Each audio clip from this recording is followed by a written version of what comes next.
저는 66살 장인숙이라고 합니다. 제 딸 소진이는 저의 전부였어요. 25에 결혼해서 30에 남편과 사별하고 혼자 키운 외동딸이라 더 애착이 갔죠. 소진이는 태어날 때부터 체구가 작았어요. 미숙아로 태어나 인큐베이터에서 한 달을 보냈다네요. 그때부터 딸의 건강만큼은 제가 꼭 지켜주겠다고 다짐했답니다. 소진이는 초등학교 때부터 몸이 약해서 자주 아팠어요. 감기만 걸려도 한 달씩 앓았죠. 그래서 매일 아침 영양제를 챙겨 먹이고 보약을 다려 먹였어요. 남들은 제가 딸을 너무 예민하게 키운다고 했지만 전 아랑곳하지 않았답니다. 소진이가 중학생이 되었을 때 키는 겨우 150cm였고 몸무게는 38kg에 불과했어요. 또래 친구들보다 훨씬 작고 약했지만 공부만큼은 반에서 항상 상위권을 유지했답니다. 선생님들도 소진이의 총명함을 칭찬하셨죠. 고등학교에 올라가서도 소진이는 늘 모범생이었어요. 다른 아이들처럼 방황하거나 반항하는 법이 없었죠. 오히려 저를 걱정하며 집안일을 도와주려 했답니다. 대학교는 간호학과에 진학했어요. 아픈 사람들을 돕고 싶다며 자기도 아팠던 경험을 살리고 싶다고 하더라고요. 대학 시절에도 소진이는 몸이 약해서 자주 감기에 걸렸지만 한 번도 휴학하지 않고 4년을 꿋꿋이 버텼죠. 졸업하고 대학병원에 취직했을 때 얼마나 자랑스러웠는지 몰라요. 간호사가 된 후에도 소진이는 45kg를 넘지 못했어요. 야간 근무가 있는 날이면 얼마나 힘들어 했는지. 그래도 환자들은 소진이를 참 좋아했답니다. 작고 여린 체구에서 나오는 따뜻한 미소와 꼼꼼한 돌봄이 환자들에게 위로가 되었나 봐요.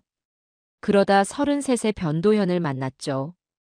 대학병원 정형외과 전문의로 온 변도현은 처음부터 소진이에게 관심을 보였어요. 키 184cm의 훤칠한 외모를 가진 그는 병원에서 인기 있는 의사였다고 해요. 수많은 간호사들이 변도현의 관심을 받고 싶어 했지만 그는 오직 소진이만 바라봤죠. 처음에는 저도 의사 선생님과 우리 딸이 서로 좋아한다는 소식에 얼마나 기뻤는지 몰라요. 소진이의 건강을 늘 걱정하던 제게 의사와의 만남은 정말 다행이라고 생각했답니다. 변도현은 프로포즈를 할 때도 멋진 약속을 했어요. 장모님, 소진이를 공주처럼 모시며 살겠습니다. 평생 소진이 건강만큼은 제가 책임지겠습니다. 그 말에 얼마나 안심했는지 모릅니다. 하지만 그의 말은 모두 거짓이었다는 걸 알게 되는 데는 오래 걸리지 않았네요. 결혼식 날 소진이는 웨딩드레스 차림으로 정말 예뻤어요. 45kg의 몸무게가 무색할 만큼 아름다운 신부였죠. 저는 그날 드디어 소진이가 행복해질 거라고 믿었답니다. 그 믿음이 얼마나 순진했는지.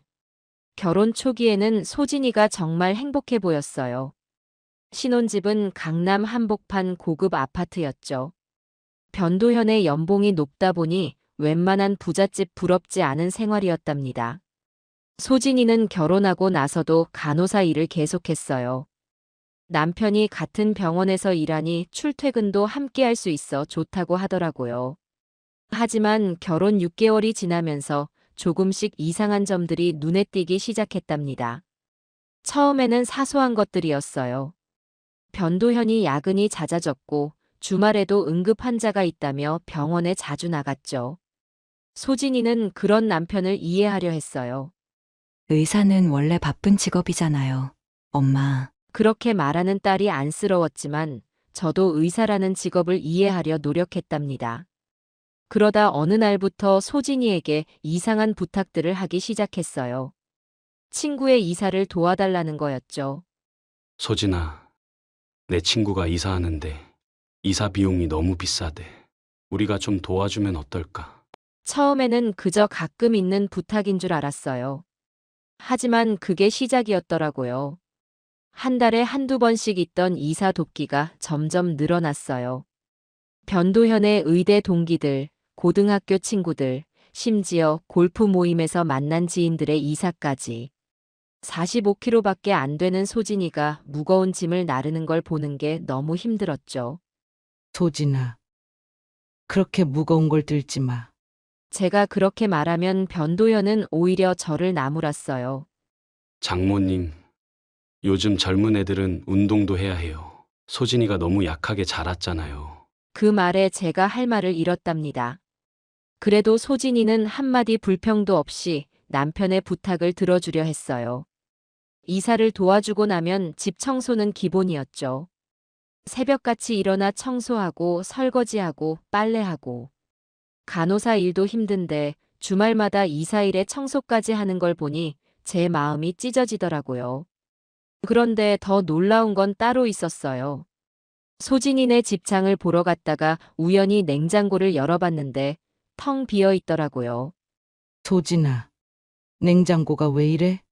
그제서야 소진이가 말해주더군요. 장보기도 전부 소진이 몫이었다는 거예요. 변도현은 자기 돈으로는 단 한 번도 장을 본 적이 없었대요. 남편이 워낙 바빠서요. 제가 다 하는 게 편해요. 소진이는 그렇게 말했지만 저는 이상했어요. 남편 월급이 훨씬 많은데 왜 생활비를 전부 소진이가 부담하고 있는 걸까요? 주말에 변도현이 골프 치러 간다고 나가면 소진이는 혼자 장을 보고 이사를 도왔어요. 그것도 모자라 저녁이면 남편 골프 모임 회식에 쓸 안주거리까지 준비해야 했죠. 오늘은 선배님들이 오신대요. 제가 음식 좀 해놔야 해요. 소진이는 그렇게 말하면서도 힘든 내색 하나 없이 부엌에 섰어요. 45kg의 몸으로 하루 종일 서서 일하는 모습이 너무 안쓰러웠죠. 저는 몰래 도와주려고 했지만 소진이가 말렸어요. 엄마, 괜찮아요. 남편이 고생하는데 이 정도는 해야죠. 하지만 변도현의 요구사항은 점점 더 많아졌어요. 이사와 청소는 기본이고 이제는 그의 병원 동료들 집 김장까지 도와주게 된 거예요. 우리 와이프가 손이 참 야무져요. 김치도 잘 담그고. 남들 앞에서는 그렇게 아내 자랑을 하면서 정작 소진이를 대하는 태도는 달랐죠. 집에서는 소진이를 마치 가정부처럼 대했어요. 그러던 어느 날 소진이가 감기에 걸렸어요. 39도가 넘는 고열에 온몸이 떨리는데도 변도현은 아내를 병원에 데려가지 않았죠. 간호사가 감기 하나 못 이겨내나? 약이나 먹어. 그 말을 듣고 제가 얼마나 속이 탔는지 몰라요. 의사인 남편이 그것도 자기 아내를 그렇게 홀대하다니. 결혼 1년이 되어 가는데 소진이는 점점 더 야위어 갔어요. 한 달에 한 번 정도 찾아뵙는다던 약속도 지키지 않더라고요. 전화해보면 바빠서요 라는 말뿐. 그래도 소진이는 남편을 감싸기 바빴죠. 하지만 저는 알 수 있었어요. 우리 딸이 점점 지쳐가고 있다는 걸. 당장 뭔가 조치를 취해야 했지만 그때는 아직 전체 상황을 파악하지 못했답니다. 그저 시간이 지나면 나아지겠지. 그렇게 생각했던 게 실수였어요. 어느 날 소진이가 허리 통증으로 병원을 찾았어요. 요추 디스크가 의심됩니다. 무거운 것은 절대 들지 마세요. 정형외과 전문의가 찍어준 MRI 사진을 보며 한 말이었죠. 나이도 어린데 디스크라니. 제 마음이 찢어지는 것 같았어요. 소진이가 왜 이렇게 됐을까요, 선생님? 의사는 제 질문에 고개를 갸우뚱했답니다. 평소 무거운 물건을 자주 드시나요? 그 말에 소진이가 눈치를 보더니 대답했어요. 아니요. 하지만 저는 알고 있었죠. 주말마다 이어지는 이사일과 청소, 무거운 장바구니를 든 채 오르락 내리락 하던 모습들이 떠올랐어요. 진료실을 나오는데 마침 변도현을 마주쳤죠. 나 디스크래. 소진이가 울먹이며 말하는데 변도현의 반응이 절 아연실색해 했어요. 디스크. 설마 그것 갖고 일 못한다고 할 거야? 남편의 반응에 소진이의 어깨가 축 처지는 게 보였어요. 그날 저녁 변도현이 또 황당한 요구를 했다고 하더라고요. 이번 주말에 대학 동기 이사 있어. 소진이가 좀 도와줘. 디스크 진단을 받은 날 저녁에 그런 말을 하는 사위를 보며 처음으로 의심이 들었답니다. 정말 우리 소진이를 사랑하는 걸까? 그 즈음부터 더 큰 문제가 드러나기 시작했어요. 소진이의 월급이 통장에 하나도 쌓이지 않는다는 걸 알게 됐죠. 엄마, 남편이 주식으로 돈을 불린대요. 제 월급으로 투자한 데서. 소진이는 그게 다 우리 가정을 위해서라고 믿었나 봐요. 하지만 변도현의 주식 투자는 전부 실패로 돌아갔더라고요. 반면 변도현은 자기 돈으로 명품을 사고 골프를 치고 다녔어요. 소진이 월급으로는 주식 투자를 한다면서요. 월급날이면 소진이 통장에서 돈이 빠져나갔어요. 매달 300만 원씩. 간호사 월급의 대부분이었죠. 소진이는 남편이 돈을 잘 불릴 거라 믿었던 거예요. 이번에는 꼭 성공할 거라고 조금만 더 기다려보자네요. 그런 소진이가 안쓰러워 물어봤어요. 그럼 생활비는 어떻게 하니? 제가 야근 수당으로 해결해요, 엄마. 소진이는 야근도 더하게 된 거였어요.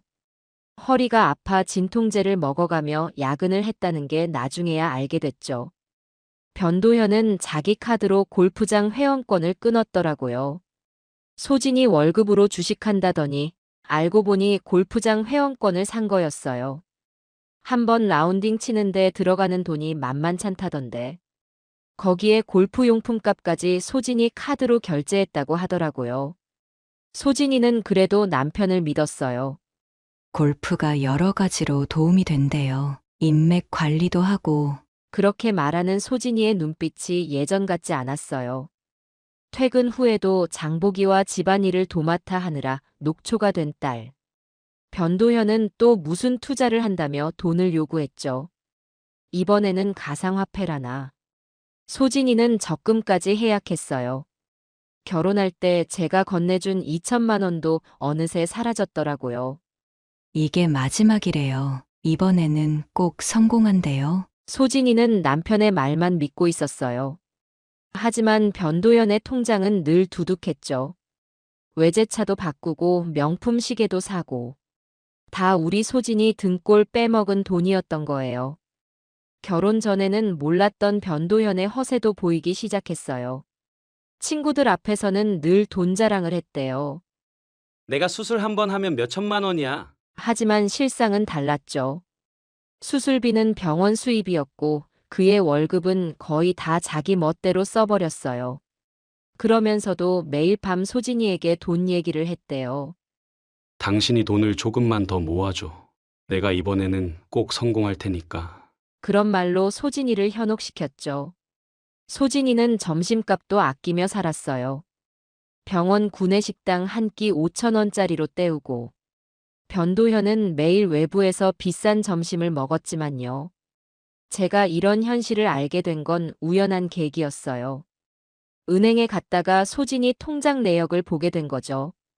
그동안 변도현이 가져간 돈이 얼마인지 계산해보니 숨이 막혔어요. 2년 동안 무려 8천만 원. 소진이의 모든 수입과 저축을 탕진한 거였죠. 저는 딸의 변화를 눈치챌 수밖에 없었어요. 점점 마르는 몸과 어두워지는 표정이 마음에 걸렸죠. 45kg이던 몸무게가 어느새 41kg까지 빠져 있더라고요. 간호사 유니폼이 헐렁해진 걸 보고 깜짝 놀랐어요. 소진아, 밥은 제대로 먹고 다니니? 그런 제 물음에 소진이는 피곤한 미소만 지었죠.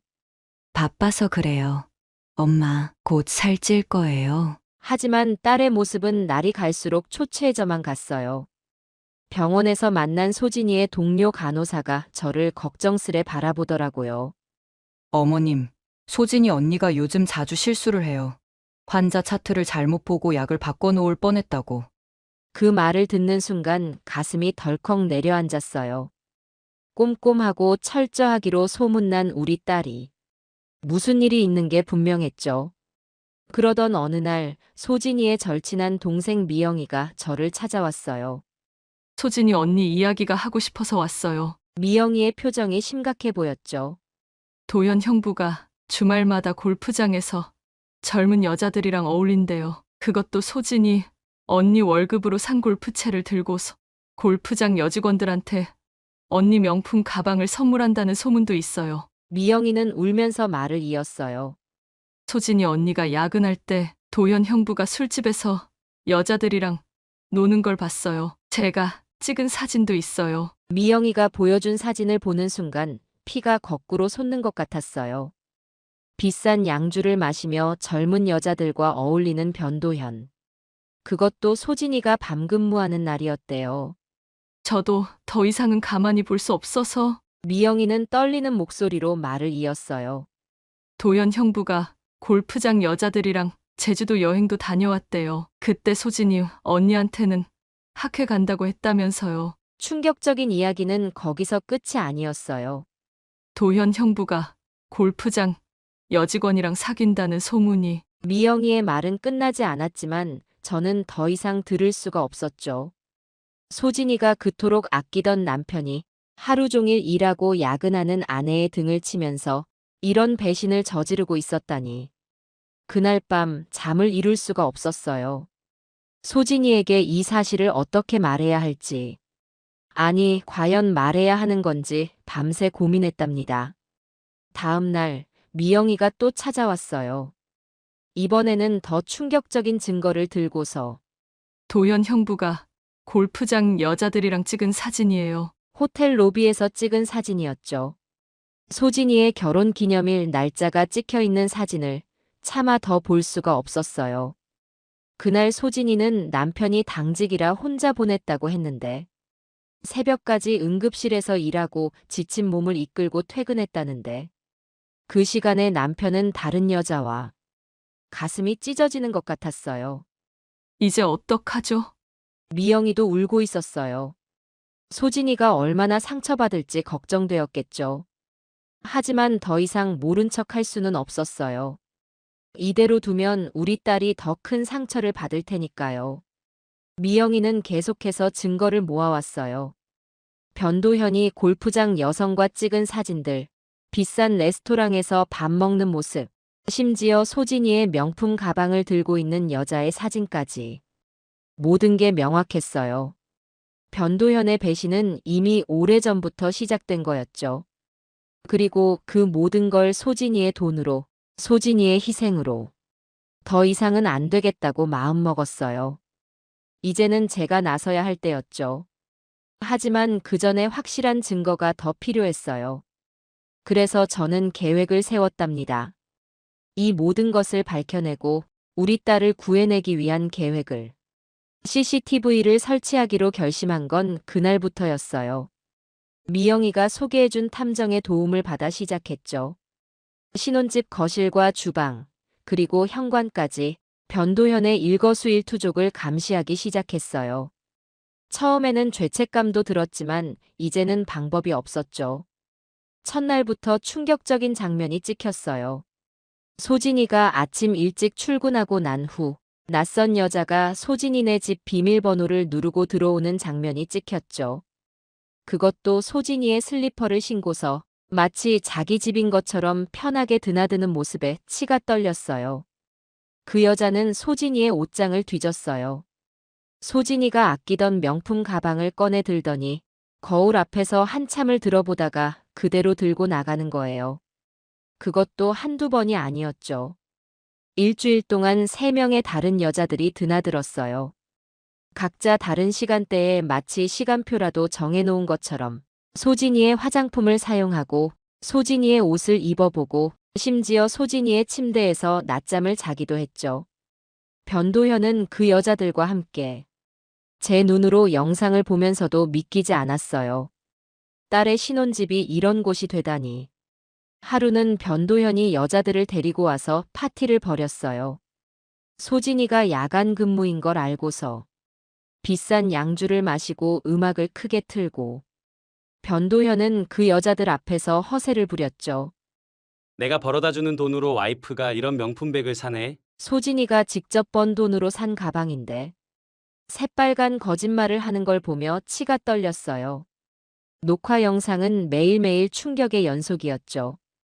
변도현은 소진이 앞에서는 피곤하다며 잠든 척 했지만 소진이가 나가면 벌떡 일어나 여자들과 연락하고 외박한다고 거짓말하는 소진이 뒤에서 또 다른 여자를 데려오기도 했어요.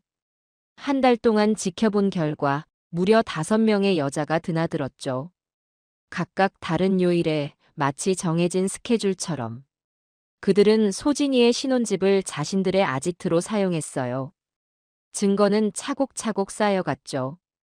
변도현이 골프장 여직원과 찍은 사진, 호텔 로비에서 다른 여자와 팔짱을 끼고 있는 모습, 소진이의 명품 옷을 입고 있는 여자들의 모습까지. 모든 것이 CCTV에 고스란히 담겼어요.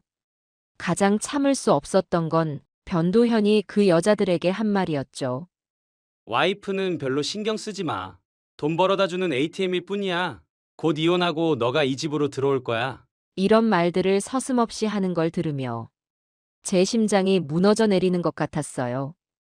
소진이가 그토록 믿고 의지하던 남편이 밤낮으로 일하며 번 돈으로 이런 짓을 저지르고 있었다니. 어느 날은 변도현이 여자들과 함께 소진이의 결혼 기념일 선물로 받은 시계를 팔아서 유흥비로 쓰는 장면까지 찍혔어요. 그 시계를 받고 소진이가 얼마나 기뻐했었는데. 알고 보니 소진이 돈으로 산 거였고 결국 그마저도 팔아치운 거였죠. 한 달간의 감시 결과 모든 증거가 명확해졌어요.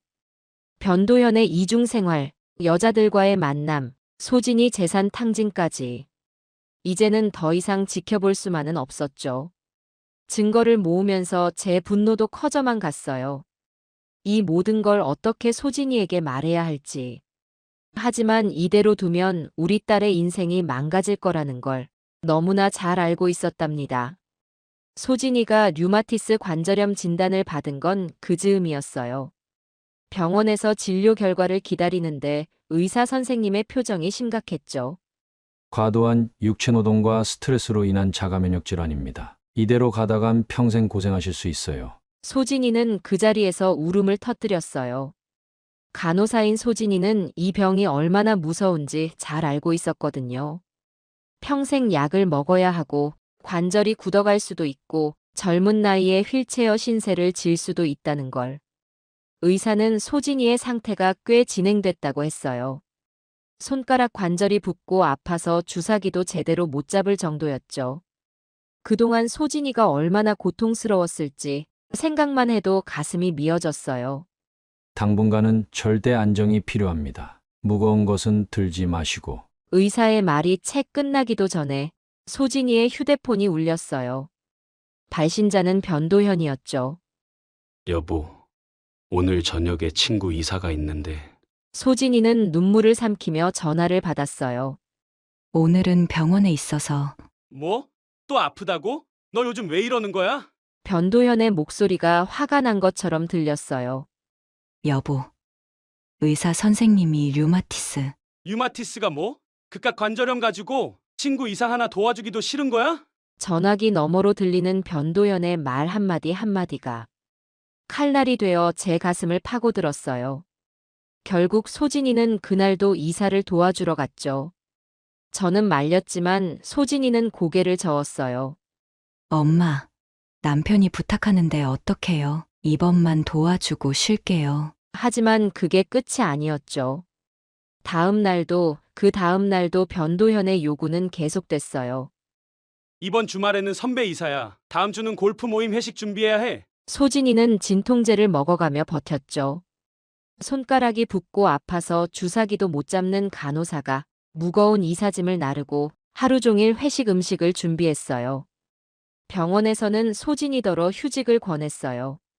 이대로는 간호사 일을 계속하기 힘들어요. 관절이 더 망가지기 전에 쉬셔야 합니다. 하지만 소진이는 쉴 수가 없었죠. 변도현이 가져가는 돈이 너무 많았거든요. 그날 밤 소진이가 결국 쓰러졌어요. 이사짐을 나르다가 그대로 주저앉은 거죠.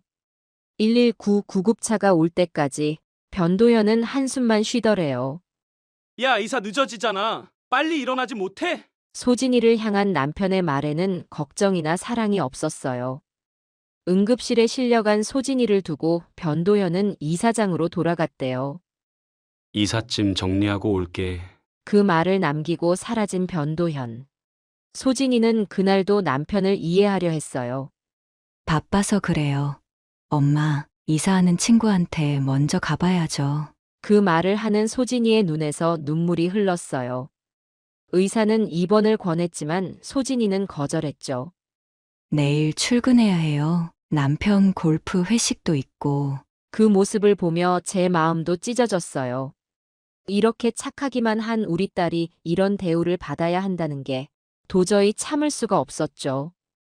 특히 CCTV에 찍힌 영상들을 보면서 소진이가 아플 때마다 변도현이 다른 여자들과 어울리던 모습이 떠올랐어요. 이제는 더 이상 지켜볼 수만은 없었죠. 우리 딸의 건강도 행복도 모두 망가뜨린 사위. 이대로 두면 소진이의 인생이 끝장날 것 같았어요. 무언가 대책을 세워야만 했습니다. 저는 더 이상 참을 수 없었어요. 그날 저녁 변호사 사무실을 찾아갔죠. 30년 경력의 이혼 전문 변호사였어요. 모든 증거를 내밀며 상담을 시작했죠. 이런 사례는 처음 봅니다. 베테랑 변호사도 깜짝 놀랄 정도였어요. 한 달간 모은 CCTV 영상, 통장 내역, 병원 진단서, 골프장에서 찍힌 사진들, 호텔 영수증까지 모든 증거가 완벽했답니다. 이건 단순한 이혼 사유를 넘어섰네요. 사기 혐의도 될 수 있습니다. 변호사는 심각한 표정으로 말을 이었어요. 배우자의 재산을 이용한 사기행각, 명의도용에 업무상 횡령까지 교묘하게 피해자를 착취한 사례네요. 그 말을 들으니 더욱 화가 치밀었어요. 우리 소진이가 당한 일들이 법적으로도 큰 범죄 행위였던 거죠. 소송을 준비하시죠. 반드시 이겨드리겠습니다. 변호사는 자신있게 말했어요. 특히 변도현이 병원에서 저지른 비리도 드러났답니다. 환자 수술비를 부풀려서 청구한 증거, 입원 환자들의 보험금을 가로챈 내역, 심지어 병원 약품을 빼돌린 기록까지 이런 것들이 하나둘 발견되더라고요. 모든 준비를 마치고 이제 소진이에게 알려야 할 때가 왔죠. 하지만 어떻게 말해야 할지 밤새 고민했어요. 그러다 다음 날 아침 소진이가 먼저 전화를 했어요.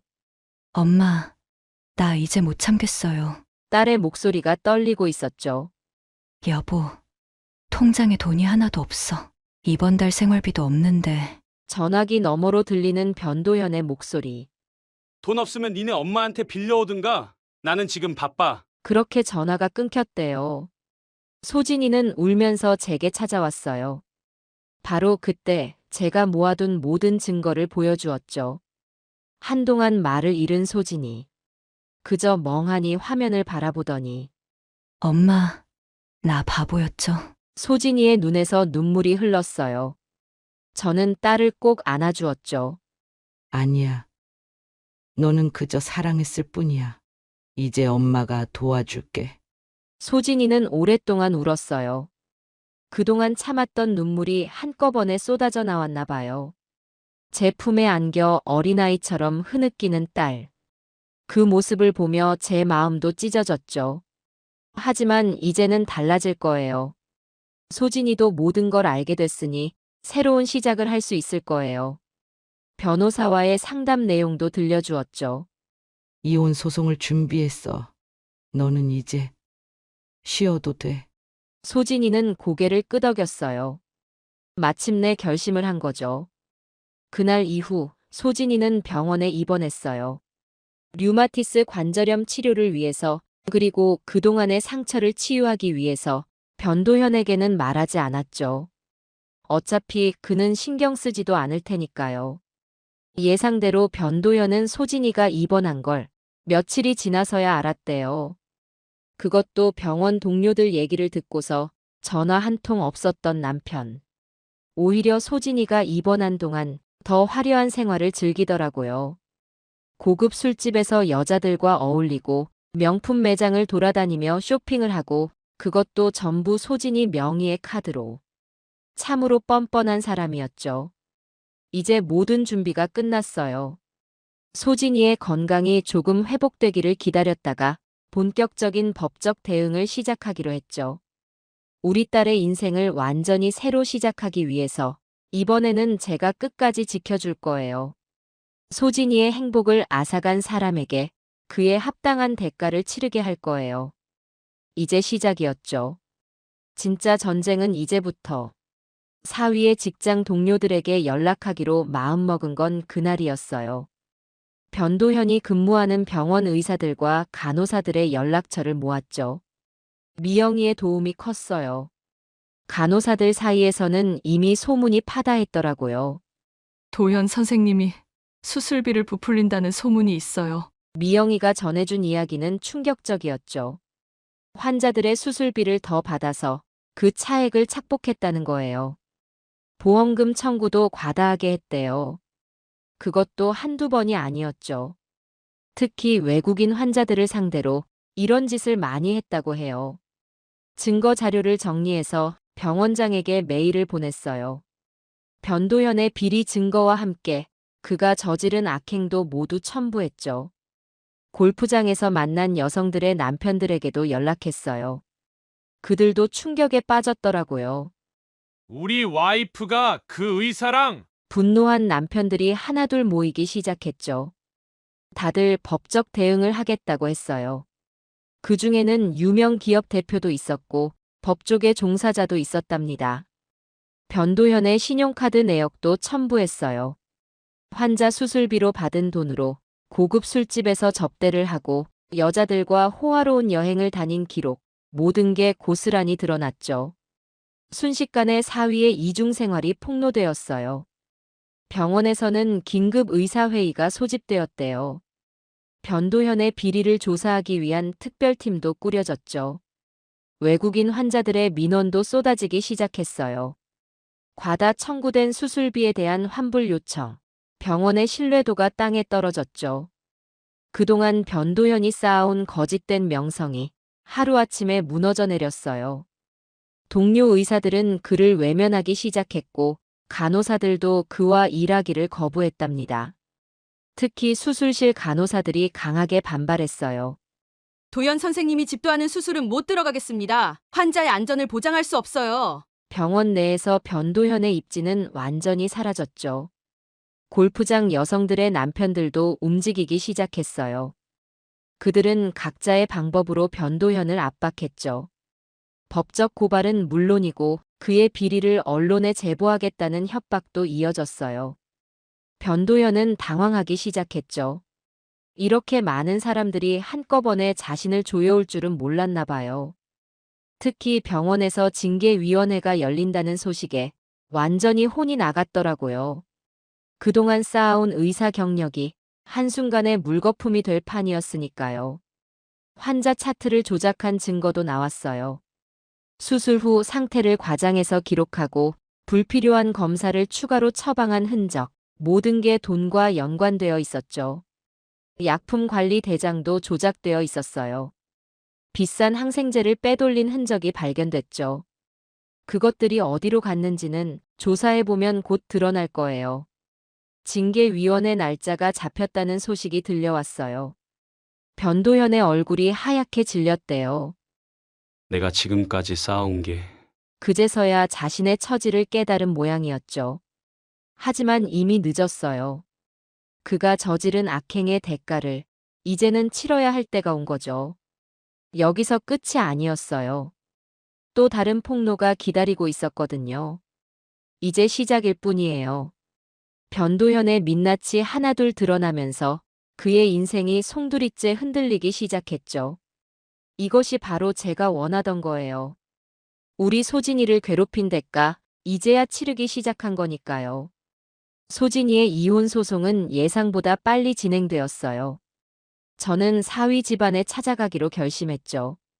모든 증거를 들고서 말이에요. 아들의 실체를 알아야 할 부모님이니까요. 안사돈이 문을 열어주었어요. 죄송하지만 좀 뵈야겠습니다. 처음에는 저를 못 본 척 하시려다가 제가 준비한 자료들을 보시고는 눈물을 흘리셨죠. 이게 다 우리 아들이 한 짓이에요. 박가사돈도 자리에 함께 계셨어요.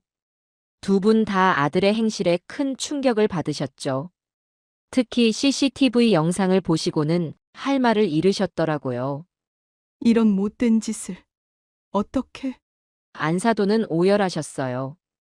평소 착하고 성실하다고만 알고 계셨는데 아들의 추악한 민낯을 보게 된 거죠. 박가사도는 자리에서 일어나 깊이 고개를 숙이셨어요. 우리가 잘못 키웠습니다. 모든 책임을 지고 합당한 대가를 치르도록 하겠습니다. 두 분이 그렇게 말씀하시니 제 마음도 아팠어요. 자식의 잘못을 뼈저리게 느끼시는 부모님의 모습, 그래도 정직하게 인정하시는 모습이 고마웠죠. 소진이 치료비는 저희가 전액 부담하겠습니다. 박가사돈이 단호하게 말씀하셨어요. 위자료도 충분히 지급하기로 하셨죠.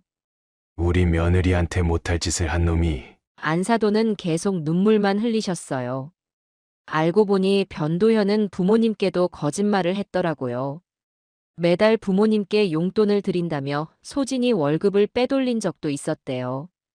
그 돈으로 여자들과 놀러 다녔다는 걸 아시고는 두 분 다 망연자실하셨죠. 이놈이 도둑놈이 되었구나. 박가사돈은 그 자리에서 아들과 절연하겠다고 하셨어요. 이런 못된 놈은 내 자식이 아닙니다. 그동안 부모님도 속고 계셨던 거예요. 효자라고만 생각하셨는데 알고 보니 부모님의 믿음마저 저버린 거죠. 특히 박가사돈은 분노가 크셨어요. 평생 의사로 살아오면서 환자를 위해 헌신하셨다는데 그런 아버지의 명예마저 더럽힌 아들이 용서할 수 없으셨나 봐요. 우리 한의원도 정리하겠습니다. 이 동네에서 40년간 하시던 한의원을 문 닫기로 결심하셨대요. 이 동네에서 더는 못 살겠어요. 아들놈 때문에 고개를 들 수가 없네요. 두 분의 결단이 대단하셨어요. 평생 일군 것들을 포기하시면서까지 잘못을 인정하고 책임지시려는 모습이 오히려 제 마음을 아프게 했죠. 그날 저녁 박가사돈이 병원으로 찾아오셨어요.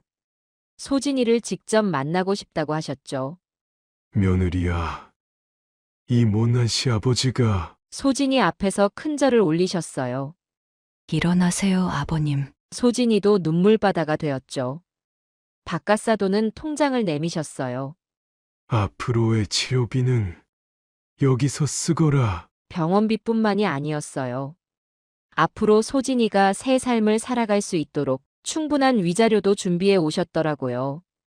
이게 다 너 돈이다. 너가 번 돈을 그놈이 다 써버렸으니 이제라도 돌려받아라. 박가사돈은 눈물을 흘리셨어요. 평생 모아오신 재산의 상당 부분을 소진이에게 주시겠다고 하셨죠. 이제 새 삶을 살아라. 이 시애비가 잘못 키운 자식 때문에 너의 인생이 망가져서는 안 된다. 그 말씀에 소진이도 저도 울었어요. 사위는 권고사직을 당했다는 소식이 들려왔어요. 병원에서도 더는 그를 둘 수 없다고, 평생 의사 생활도 어려울 거라고. 모든 게 끝나가고 있었죠. 하지만 이건 시작에 불과했어요. 아직 형사 고발도 남아 있었으니까요. 이제 변도현은 자신의 죗값을 제대로 치르게 될 거예요. 이혼 후 소진이는 제 집으로 돌아왔어요. 사실 병원 입원실에 있었지만 이제는 정식으로 저와 함께 살게 된 거죠. 퇴원하자마자 바로 종합병원으로 옮겼어요. 류마티스 관절염 전문의를 찾아서요. 이 정도면 완치까지는 아니더라도 많이 좋아지실 수 있을 거예요. 의사 선생님의 말씀에 희망이 생겼죠. 그동안 제대로 치료도 못 받고 무리한 노동에 시달렸던 우리 딸. 이제는 치료에만 전념할 수 있게 됐어요. 휴직계를 내고 병원도 그만뒀죠. 간호사 일은 나중에 다시 시작하기로 했어요. 지금은 건강이 더 중요하니까요. 매일 물리치료를 받고 약도 정기적으로 복용하고 영양제도 챙겨 먹었어요. 한의원도 다니면서 침도 맞고 온열 치료도 받았죠. 하루하루 조금씩 나아지는 게 보였어요. 붓고 아팠던 손가락 관절이 조금씩 움직임이 부드러워지고 아침에 일어날 때 느끼던 뻣뻣함도 조금씩 나아지더라고요. 위자료로 받은 돈으로 치료비를 충당했어요. 변도현의 부모님이 주신 돈도 있었고 제가 모아둔 돈도 있었으니까요. 이제는 돈 걱정 없이 소진이 건강만 생각하면 되는 거예요. 새로운 통장도 만들었어요. 이번에는 소진이 명의로만 누구도 건드릴 수 없게요. 매일 아침 산책을 시작했어요. 처음에는 아파트 한 바퀴도 힘들어 했는데 이제는 동네 공원 한 바퀴를 돌 수 있게 됐죠. 영양가 있는 음식도 매일 챙겨 먹었어요. 단백질이 풍부한 식단, 신선한 채소와 과일, 각종 영양소가 담긴 집밥으로 소진이의 건강을 되찾아 주려 했죠. 41kg까지 빠졌던 몸무게가 조금씩 늘어나기 시작했어요. 43kg, 44kg, 45kg, 드디어 46kg까지 올라갔을 때 얼마나 기뻤는지 몰라요. 소진이의 얼굴도 조금씩 달라졌어요. 헬쑥했던 뺨이 조금 통통해지고 어두웠던 표정에 생기가 돌고 무엇보다 웃는 모습이 돌아왔죠. 매일 저녁 딸과 이야기를 나눴어요. 그동안 하지 못했던 이야기들, 서로의 마음을 털어놓는 시간, 그렇게 우리는 조금씩 치유되어 갔죠. 한 달이 지나고, 두 달이 지나고, 석 달이 지나면서 소진이는 점점 달라져 갔어요. 예전의 활기찬 모습을 되찾아가는 게 하루하루 느껴졌답니다. 재활운동을 시작했어요. 전문 치료사와 함께하는 운동으로 약해진 근육을 하나씩 키워갔죠. 처음에는 가벼운 스트레칭부터 점점 강도를 높여가면서 소진이의 건강이 돌아오기 시작했어요. 6개월이 지날 무렵 소진이는 많이 달라져 있었죠. 47kg까지 몸무게가 늘었고 류마티스 관절염 증상도 많이 호전됐어요. 무엇보다 달라진 건 소진이의 마음이었죠. 더 이상 우울해하지 않고 자신감도 되찾았어요. 새로운 취미도 생겼죠. 집에서 키우는 작은 화분들, 매일 물을 주고 가꾸면서 소진이의 마음도 함께 자라나는 것 같았어요. 쉼터에서 봉사활동도 시작했고 독서 모임에도 나가기 시작했어요. 조금씩 세상과 다시 만나면서 소진이는 활짝 피어나고 있었죠. 예전에 입었던 옷들을 정리하면서 새 옷도 사고 머리도 예쁘게 자르고 그렇게 소진이는 새로워져 갔어요. 가끔 변도현 생각이 난다며 울 때도 있었지만 그래도 이제는 담담히 이야기할 수 있게 됐죠. 엄마, 그때는 정말 제가 바보였죠? 하지만 이제는 달라질 거예요. 그 말을 듣는데 코끝이 찡했어요. 우리 딸이 얼마나 성장했는지 그 모습이 너무나 자랑스러웠거든요. 소진이의 건강이 좋아지는 만큼 저의 마음도 편안해졌어요. 새로운 시작을 위한 준비, 그렇게 우리는 한 걸음씩 나아가고 있었답니다. 사위는 여전히 발뺌하려고만 했어요. 모든 증거가 있는데도 잘못을 인정하지 않더라고요. 그런 적 없다며 발뺌하기 바빴죠. 하지만 제가 모아둔 증거들은 완벽했어요. 거짓말을 하면 할수록 더 깊이 빠져들 뿐이었죠. 특히 병원에서의 비리가 드러나면서 그의 발뺌은 더욱 가관이었어요. 환자들이 오해하는 거예요. 제가 그럴 리가 없잖아요. 뻔뻔한 태도로 일관하더라고요. 하지만 환자들의 증언은 계속 이어졌어요. 수술비를 부풀린 증거, 보험금을 과다 청구한 내역, 약품을 빼돌린 기록까지 모든 게 명확했죠. 변호사는 이 정도면 형사 고발도 가능하다고 했어요. 사기죄의 업무상 횡령까지 징역형도 가능한 사안입니다. 변도현의 얼굴이 하얗게 변하더라고요. 그제서야 자신의 처지를 깨달은 모양이었죠. 특히 의사 면허가 취소될 수 있다는 말에 완전히 겁을 먹은 것 같았어요. 제발 그것만은. 처음으로 그가 빌기 시작했죠. 하지만 이미 늦었어요. 검찰에 고발장이 접수되었거든요. 병원 측에서도 고발했다고 해요. 환자들도 하나둘 고소장을 제출했죠. 발뺌하던 태도가 점점 수그러들었죠. 어떻게 하면 되겠습니까? 울먹이는 목소리로 물어보더라고요. 하지만 저는 단호했어요. 법대로 하면 된다. 그동안 빌린 돈을 갚겠다는 각서도 썼어요. 소진이 통장에서 빼간 돈, 주식과 노름으로 날린 돈, 모든 걸 갚겠다고 했죠. 부모님이 주신 위자료 외에도 그가 직접 갚아야 할 돈이 많았거든요. 각서에는 분명히 명시했어요. 매달 얼마씩 갚아야 하는지, 언제까지 완납해야 하는지 모든 조건을 꼼꼼하게 적었죠. 만약 이행하지 않으면 바로 형사 고발하기로 했어요. 변도현은 떨리는 손으로 도장을 찍었죠. 이제 그의 인생은 완전히 달라질 거예요. 의사로서의 명예도 잃고 평판도 잃고 모든 걸 잃게 될 테니까요. 하지만 이건 그가 자초한 일이에요. 자신의 악행이 부메랑이 되어 돌아온 것뿐이죠. 법원에서도 그를 강하게 처벌하길 원했어요. 이런 의사는 더 이상 있어선 안 됩니다. 판사님도 그렇게 말씀하셨죠. 환자의 생명을 담보로 돈놀이를 한 그의 죄질이 너무나 나빴던 거예요.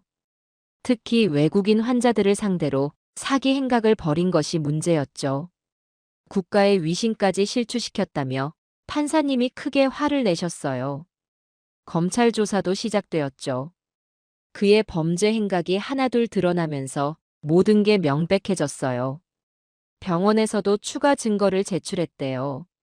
환자 차트 조작 내역, 수술비 부풀리기 증거, 약품 횡령 기록까지 모든 게 빛을 보기 시작했죠. 변도현은 더 이상 발뺌할 수 없었어요. 모든 범죄 사실을 인정할 수밖에 없었죠. 이제 그의 앞에는 감옥살이가 기다리고 있을 거예요. 의사 면허도 취소될 거고 평생 의료계에서 발을 못 붙이게 될 테죠. 그의 인생이 송두리째 흔들리게 된 거예요. 하지만 이건 당연한 결과죠. 소진이의 인생을 망가뜨린 대가, 이제야 치르기 시작한 거예요. 저는 끝까지 지켜볼 생각이에요. 그가 모든 대가를 치를 때까지 한 걸음도 물러서지 않을 거예요. 우리 딸의 청춘을 앗아간 자, 그 죗값을 반드시 치르게 할 거니까요. 소문은 정말 빠르게 퍼졌어요. 특히 병원 업계에서는 하루 만에 알려졌죠. 환자를 상대로 사기를 친 의사, 병원비를 횡령한 의사, 다들 변도현을 손가락질했어요. 골프장에서도 큰 파문이 일었죠. 변도현의 골프 모임은 즉시 해체되었어요. 회원들은 그와 어울린 것조차 부끄럽다며 연락을 끊었다고 하더라고요. 특히 불륜 상대들의 결혼 생활이 위기를 맞았죠. 그 여자들의 남편들이 이혼 소송을 제기했다고 해요. 평화롭던 가정들이 하루아침에 뿔뿔이 흩어지게 된 거죠. 그것도 전부 변도현 때문에. 사돈들은 아들을 절연했어요. 40년 넘게 운영하던 한의원도 문을 닫아버리셨죠. 그동안 쌓아온 신뢰가 아들 하나 때문에 무너진 거예요. 이 동네를 떠나신다고 하더라고요. 이제 여기서는 못 살겠어요. 고개를 들고 다닐 수가 없네요. 그렇게 말씀하시는 게 너무 안쓰러웠어요.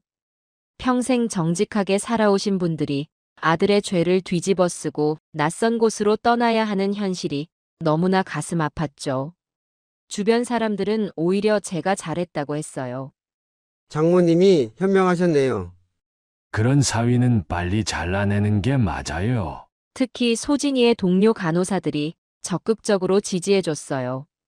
언니가 그런 남자랑 살았다니 이혼하길 정말 잘했어요. 소진이를 걱정해주는 마음이 느껴졌죠. 변도현의 범죄 사실이 뉴스에도 나왔어요. 물론 신원은 밝히지 않았지만 의료계를 발칵 뒤집어 놓은 사건이었죠. 환자를 상대로 한 의사의 배신. 많은 사람들의 공분을 샀어요. 특히 의사협회가 크게 분노했대요. 의사의 명예를 실추시킨 행위라며 강력한 처벌을 촉구했죠. 여러 병원에서 성명서를 발표했어요. 이런 의사는 우리와 함께할 수 없다. 의료계에서 영원히 퇴출되어야 한다. 모두가 한 목소리를 냈죠. 검찰은 구속 수사를 결정했죠. 도주 우려가 있다고 판단한 거예요. 변도현은 수갑을 차고 구치소로 갔어요. 그의 인생이 여기서 끝난 거죠. 주변에서는 제가 대단하다고 했어요. 어떻게 그런 증거를 모으셨어요? 정말 대단하십니다. 하지만 저는 그저 딸을 지키고 싶었을 뿐이에요. 소진이가 더 이상 상처받지 않길 그것만 바랐죠. 이제 변도현은 자신의 죗값을 치를 거예요. 감옥에서 반성할 시간이 필요할 테니까요. 하지만 용서는 없을 거예요. 우리 딸의 청춘을 망가뜨린 죄, 그건 절대 용서할 수 없으니까요. 이제 소진이는 새로운 시작을 할 수 있어요. 주변의 따가운 시선도 이제는 걱정하지 않아도 돼요. 오히려 모두가 소진이를 걱정해주고 응원해주니까요. 이렇게 모든 게 제자리를 찾아가고 있어요. 1년이 지난 후의 일이에요. 소진이는 새로운 직장에서 일을 시작했죠. 이번에는 큰 대학병원 외래였어요. 환자들을 직접 대면하는 일이라 소진이한테 딱 맞는 일이었죠. 몸무게도 50kg까지 늘었어요.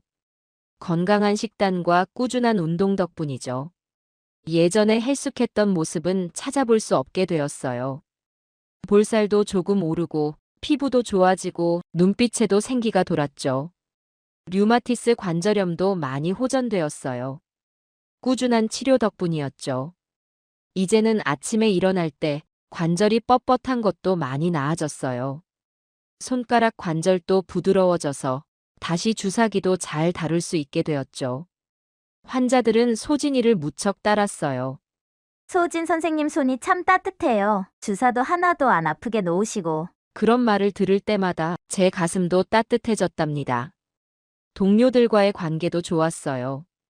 이번에는 소진이가 먼저 마음을 열었거든요. 과거의 경험을 교훈 삼아서 자신을 더 사랑하는 법을 배운 것 같아요. 일하는 시간도 규칙적이었죠. 무리한 야근도 없고 주말 근무도 최소한으로 건강관리에 신경 쓸 수 있는 환경이었어요. 병원에서도 소진이를 아껴주었죠. 소진 선생님 같은 간호사가 필요했어요. 수간호사님이 그렇게 말씀하시더라고요. 급여도 이전보다 높아졌어요. 이제는 소진이 통장에 매달 돈이 조금씩 쌓이기 시작했죠. 자신만의 돈을 모을 수 있다는 게 소진이에게는 큰 자신감이 되었나 봐요. 취미 생활도 시작했어요.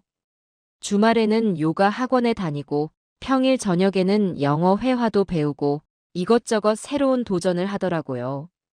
특히 요가를 하면서 몸과 마음이 더 건강해진 것 같았어요. 바른 자세가 잡히니 류마티스 통증도 많이 줄어들었대요. 영어 회화도 재미있다고 했어요. 나중에 해외 봉사활동도 가보고 싶어요. 그런 꿈을 이야기하는 소진이를 보며 저도 덩달아 행복해졌죠. 주말이면 친구들과 등산도 가고 맛집 탐방도 하고 전시회도 보러 다니고 그렇게 즐겁게 지내더라고요. 이제는 웃음소리가 더 커졌어요. 예전에 소심하고 위축된 모습은 찾아볼 수 없죠. 자신감 넘치는 당당한 모습으로 매일매일 성장해가는 것 같았어요. 전 남편에 대한 이야기가 방송에 나간 건 그로부터 몇 달 뒤였어요. 한 예능 프로그램에서 최악의 사위로 선정된 거죠. 물론 실명은 거론되지 않았지만 모두가 변도현의 이야기인 줄 알았어요. 환자 수술비를 횡령하고 아내의 재산을 탕진하고 여러 여자와 불륜을 저지른 그런 내용이었죠. 방송을 본 시청자들의 반응이 뜨거웠어요. 어떻게 의사가 그럴 수 있죠? 환자를 이용해 돈을 벌다니. 다들 분노했죠. 그 방송을 계기로 비슷한 피해 사례들이 쏟아져 나왔어요. 저희 병원에도 그런 의사가 있었어요. 저도 비슷한 일을 당했어요. 많은 사람들이 연락을 해왔죠. 소진이는 그들의 이야기를 들어주었어요. 자신의 경험을 나누며 위로와 조언을 해주었죠. 피해자들의 모임도 만들어졌어요. 서로의 아픔을 나누고 치유하는 과정을 함께 하면서 소진이도 많이 성장했죠. 다른 피해자들을 돕는 일에 소진이가 적극적으로 나섰어요.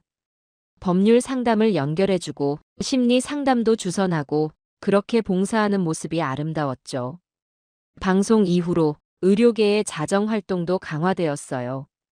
병원비 청구 과정을 더 투명하게 하고 환자의 권리를 강화하는 방향으로 제도가 개선되었죠. 소진이의 사연이 그런 변화를 이끌어낸 거예요. 많은 기자들이 취재를 요청했지만 소진이는 모두 거절했어요. 더 이상 과거를 들추고 싶지 않아요. 앞으로를 바라보며 살고 싶어요. 그런 소진이의 결정을 저는 존중했죠. 대신 피해자 모임에서 자신의 경험을 나누며 비슷한 일을 겪은 사람들을 도왔어요. 그들에게 소진이는 작은 등불 같은 존재였죠. 소진 씨 덕분에 용기를 얻었어요. 이제는 저도 새 출발할 수 있을 것 같아요. 그런 말들을 들을 때마다 소진이의 눈빛이 더욱 빛났어요. 자신의 아픔을 딛고 다른 사람을 돕는 일에 큰 보람을 느끼는 것 같았죠. 시간이 흐르면서 변도현의 이야기는 하나의 교훈이 되었어요. 결혼을 앞둔 사람들에게 타산지석이 된 거죠. 겉모습만 보고 판단하면 안 돼요. 상대방의 진심을 잘 봐야 해요. 소진이는 그렇게 조언했어요. 젊은 간호사들이 특히 소진이의 이야기에 귀 기울였죠. 선배님처럼 되고 싶어요. 용기 내서 새 삶을 사는 모습이 멋져요. 그런 말을 들을 때마다 소진이는 더욱 당당해졌어요. 이제는 자신의 과거가 부끄럽지 않다고 했죠. 오히려 그 경험이 자신을 더 강하게 만들었다고 당당하게 말할 수 있게 되었어요. 방송을 본 많은 사람들이 응원의 메시지를 보내왔어요. 잘 이겨내셨네요. 새로운 시작을 응원합니다. 그런 격려들이 소진이에게 큰 힘이 되었죠. 소진이가 새로운 인연을 만난 건 참 우연한 계기였어요. 재활의학과에서 물리치료를 받던 중이었죠. 담당 의사 최민우 선생님. 처음부터 소진이의 상태를 꼼꼼히 살펴주었어요. 무리하지 마세요. 천천히 해도 괜찮아요. 그 한마디가 참 따뜻했죠. 소진이의 통증을 이해하고 마음까지 보듬어주는 것 같았어요. 치료 과정에서 자연스레 대화가 많아졌죠. 최 선생님은 소진이의 이야기에 늘 진심으로 귀 기울여 주었어요. 그동안 많이 힘드셨겠어요. 이제는 당신을 위한 시간을 가지세요. 그런 따뜻한 위로가 소진이의 마음을 조금씩 열게 했나 봐요. 최 선생님도 이혼한 적이 있다고 해요. 전 부인의 외도로 상처받았다고 솔직하게 털어놓더라고요. 서로의 아픔을 이해할 수 있는 그런 사연이 있었던 거죠. 물리치료가 끝나고도 가끔 마주치면 반갑게 인사를 나누었어요. 어느 날은 병원 카페에서 우연히 마주쳤다고 하더라고요. 혹시 커피 한잔 하실래요? 그렇게 시작된 대화가 2시간이나 이어졌대요. 서로의 관심사도 비슷하고 가치관도 잘 맞았나 봐요. 최 선생님은 정말 신중했어요. 소진이의 과거를 알고도 섣불리 다가서지 않았죠. 천천히 알아가고 싶어요. 서두르지 않았으면 좋겠어요. 그 말에 소진이도 마음이 편해졌대요. 저도 최 선생님을 만나보았어요. 첫인상부터 좋았죠. 겸손하면서도 따뜻한 성품이 금방 느껴졌거든요. 어머님, 제가 소진이를 행복하게 해줄게요. 천천히. 하지만 진심을 다해서요. 그 말이 참 믿음직스러웠어요. 두 사람은 정말 천천히 만남을 이어갔어요. 일주일에 한 번 정도 가벼운 산책을 하거나 미술관에 가거나 그렇게 시간을 보내더라고요.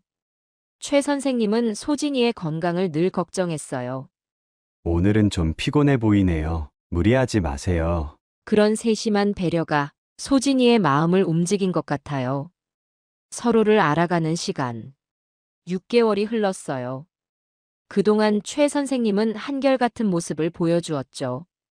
약속 시간을 어기는 법이 없고 늘 진심 어린 대화를 나누고 소진이의 이야기에 귀 기울여주고 그런 모습들이 참 좋았어요. 특히 소진이의 꿈을 응원해주는 모습이 인상적이었죠. 해외 봉사활동 가고 싶다고요? 좋은 생각이에요. 제가 도울 수 있는 건 돕고 싶어요. 그런 진심 어린 응원에 소진이도 조금씩 마음을 열었어요. 이제는 저에게도 이야기해요. 엄마, 민우 선생님이랑 있으면 마음이 편해요. 제 모든 걸 이해해 주시는 것 같아요. 그 말을 들으니 저도 안심이 되더라고요. 하지만 이번에는 더욱 세심하게 살피고 있어요. 딸의 행복을 위해서라면 아무리 작은 것이라도 놓치고 싶지 않거든요. 다행히 최 선생님은 정말 좋은 사람인 것 같아요. 소진이를 진심으로 아끼고 배려하는 모습이 보이거든요.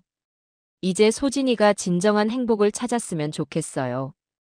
상처 없는 사랑을 하면서 평범하지만 따뜻한 일상을 함께 만들어갔으면 좋겠어요. 그것이 제가 바라는 딸을 위한 가장 큰 행복이에요. 두 번째 이야기. 아파트 거실에 앉아 창밖을 보면 특히 해가 드는 아침이나 늦은 오후엔 따스한 기운이 아늑하게 감돌아요. 차 한 잔을 앞에 두고 그 풍경을 바라볼 때마다 저는 스스로에게 그래, 이 정도면 나쁘지 않은 인생이야라고 다독이곤 합니다. 저는 올해 63살이 되었고 남편과 함께 수원에 자리한 조용한 아파트에서 살아가고 있어요. 남편은 원래 말수가 적고 차분한 성격이라 둘이 함께 있어도 시끌벅적하기보다는 서로 책을 읽거나 TV를 보며 은은하게 교감을 나누는 편이랍니다. 주로 저녁 시간이 되면 TV 속 드라마나 뉴스를 튼 채 저는 부엌 근처를 서성이고 남편은 거실 소파에 느긋하게 앉아 있어요. 당신, 저녁에 뭐 먹을래? 아무거나 괜찮아. 이런 소소한 대화가 반복되는 것이 우리 부부의 일상이랍니다.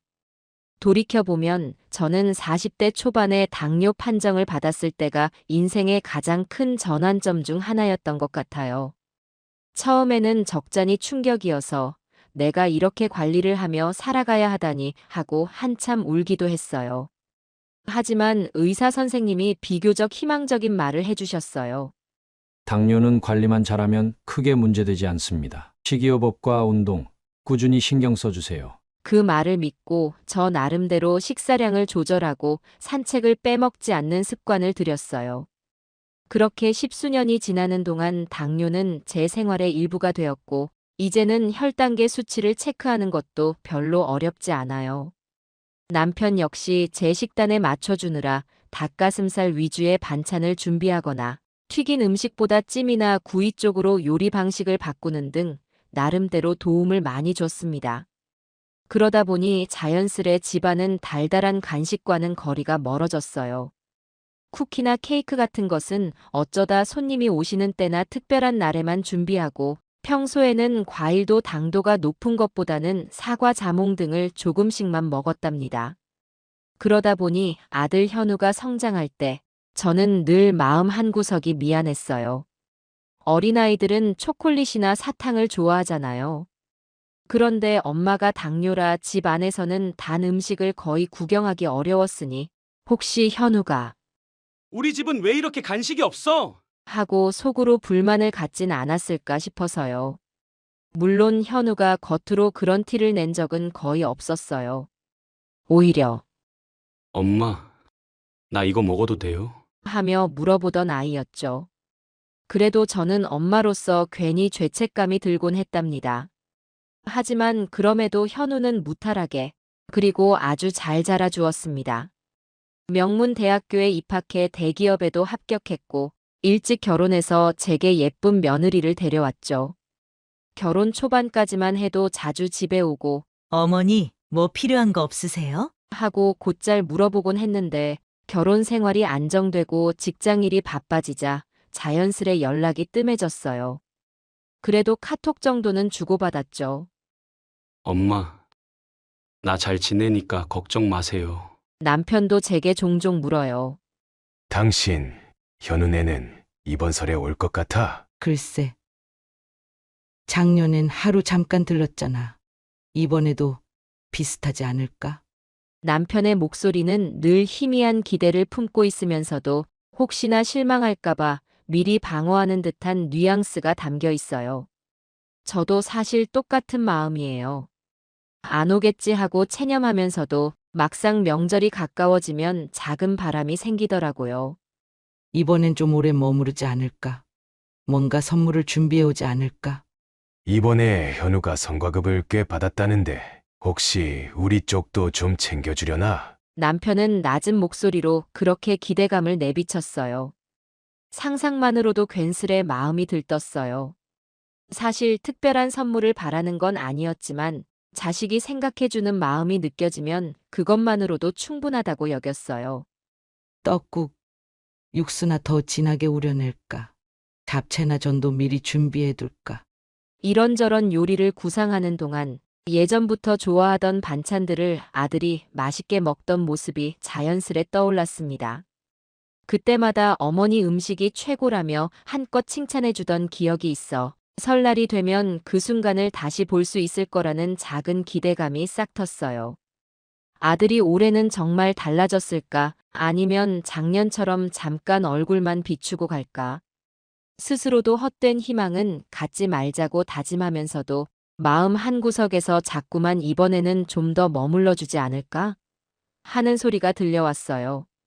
그렇게 조용히 설을 준비하게 되었습니다. 설날이 오기 전날이 되자 딸과 사위가 먼저 집을 찾았습니다. 딸은 저와 성격이 닮아 씩씩하고 똑 부러지는 타입이라 시댁이든 친정이든 어디서나 예쁨을 받는 아이죠. 사위 또한 퍽 점잖으면서도 재치가 있어서 함께 있으면 즐거운 시간이 됩니다. 둘 다 무척 바빠도 명절이면 먼저 달려와 제 곁에 있어주니 참 고맙기도 하고 미안하기도 하지요. 그날 밤 주방에서 딸과 함께 전이나 나물 등 음식을 준비하고 있었어요. 장판 위에 재료들을 깔아두고 딸이 파를 송송 썰고 저는 당근과 부추 등을 다듬고 있었죠. 그러다 사위가 곁에 와서 장인어른이 골프를 좋아하시니 제가 명품 골프채를 한번 준비해볼까 해요. 어머, 우리 사위 통 큰데 장인어른이 엄청 좋아하시겠네. 딸이 그 말을 듣고 저를 힐끔 보며 얘기를 이어갔어요. 아빠가 골프채 갖고 싶다고 말한 것도 아닌데 사주려나 봐. 그래도 우리 가족이니까 보답하려고 그런다고. 그런데 들은 김에 말인데 오빠도 이번에 뭔가 큰 거 준비 중이라던데? 오빠가? 장모님께도 늘 크게 드리지만 우리 엄마한테도 뭘 좀 챙겨드릴 생각이 있다면서 이번에 회사에서 성과급 받았다고 하던데. 그래? 아빠도 그런 말 하더라. 그 이야기에 제 가슴이 쿵쾅거렸어요. 회사에서 성과급이 나왔고 장모님뿐 아니라 우리 쪽도 크게 준비가 있다. 딱히 구체적인 걸 듣진 못했지만 괜히 설렘이 앞섰지요. 사실 현우가 우리한테 준다는 게 크지 않아도 괜찮았어요. 단지 엄마 생각을 했다는 마음이 전달되기만 해도 저는 충분했거든요. 그래서인지 그날 음식 준비에 유난히 힘이 났습니다. 떡국은 원래 그대로 끓이지만 육수에 조금 더 정성을 담아 멸치와 다시마를 진하게 우리고 미리 사두었던 사골 국물을 조금 섞어 깊은 맛을 더했어요. 현우가 어릴 때부터 좋아하던 제육볶음도 양파와 고추장 비율을 정확히 맞춰 맛깔나게 양념했고 잡채 역시 시금치, 당근, 버섯, 당면을 색감과 식감을 조화롭게 정리했지요. 저는 당뇨 때문에 이런 음식을 잔뜩 먹지는 못하지만 현우만큼은 배불리 먹도록 해주고 싶었어요. 남편 역시 기대감에 부풀어 있었습니다. 그는 TV를 틀어놓고도 집중하지 못하고 계속 궁금해하는 기색이 역력했죠. 여보, 올해 현우가 가져올 게 뭘까? 건강보조식품일까? 아니면 내가 좋아하는 홍삼이라도. 글쎄, 요즘 홍삼도 종류가 워낙 많다던데. 남편이 혼잣말처럼 중얼거리면 저도 괜히 웃음이 났어요. 정말 뭘까? 아들 마음이 담겨 있기만 해도 뭐든 괜찮아. 우리 가족은 돈이 많지는 않아도 마음으로 서로를 챙기는 걸 큰 가치로 삼았거든요.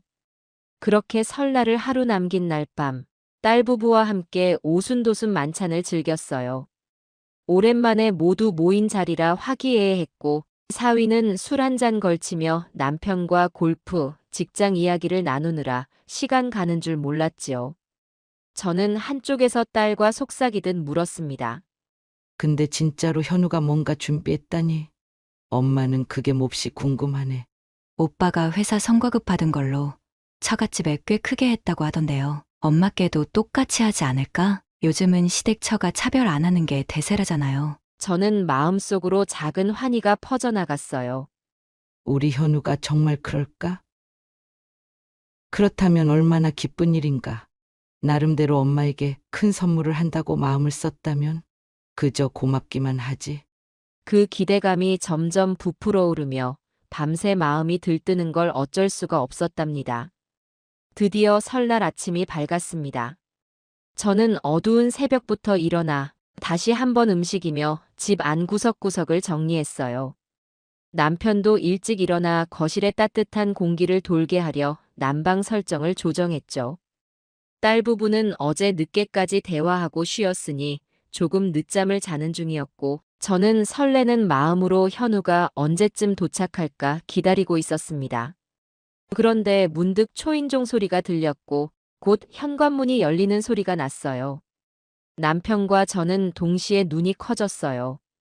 왔나? 봐. 그래, 드디어 왔구나. 저는 서둘러 현관 쪽으로 달려갔어요.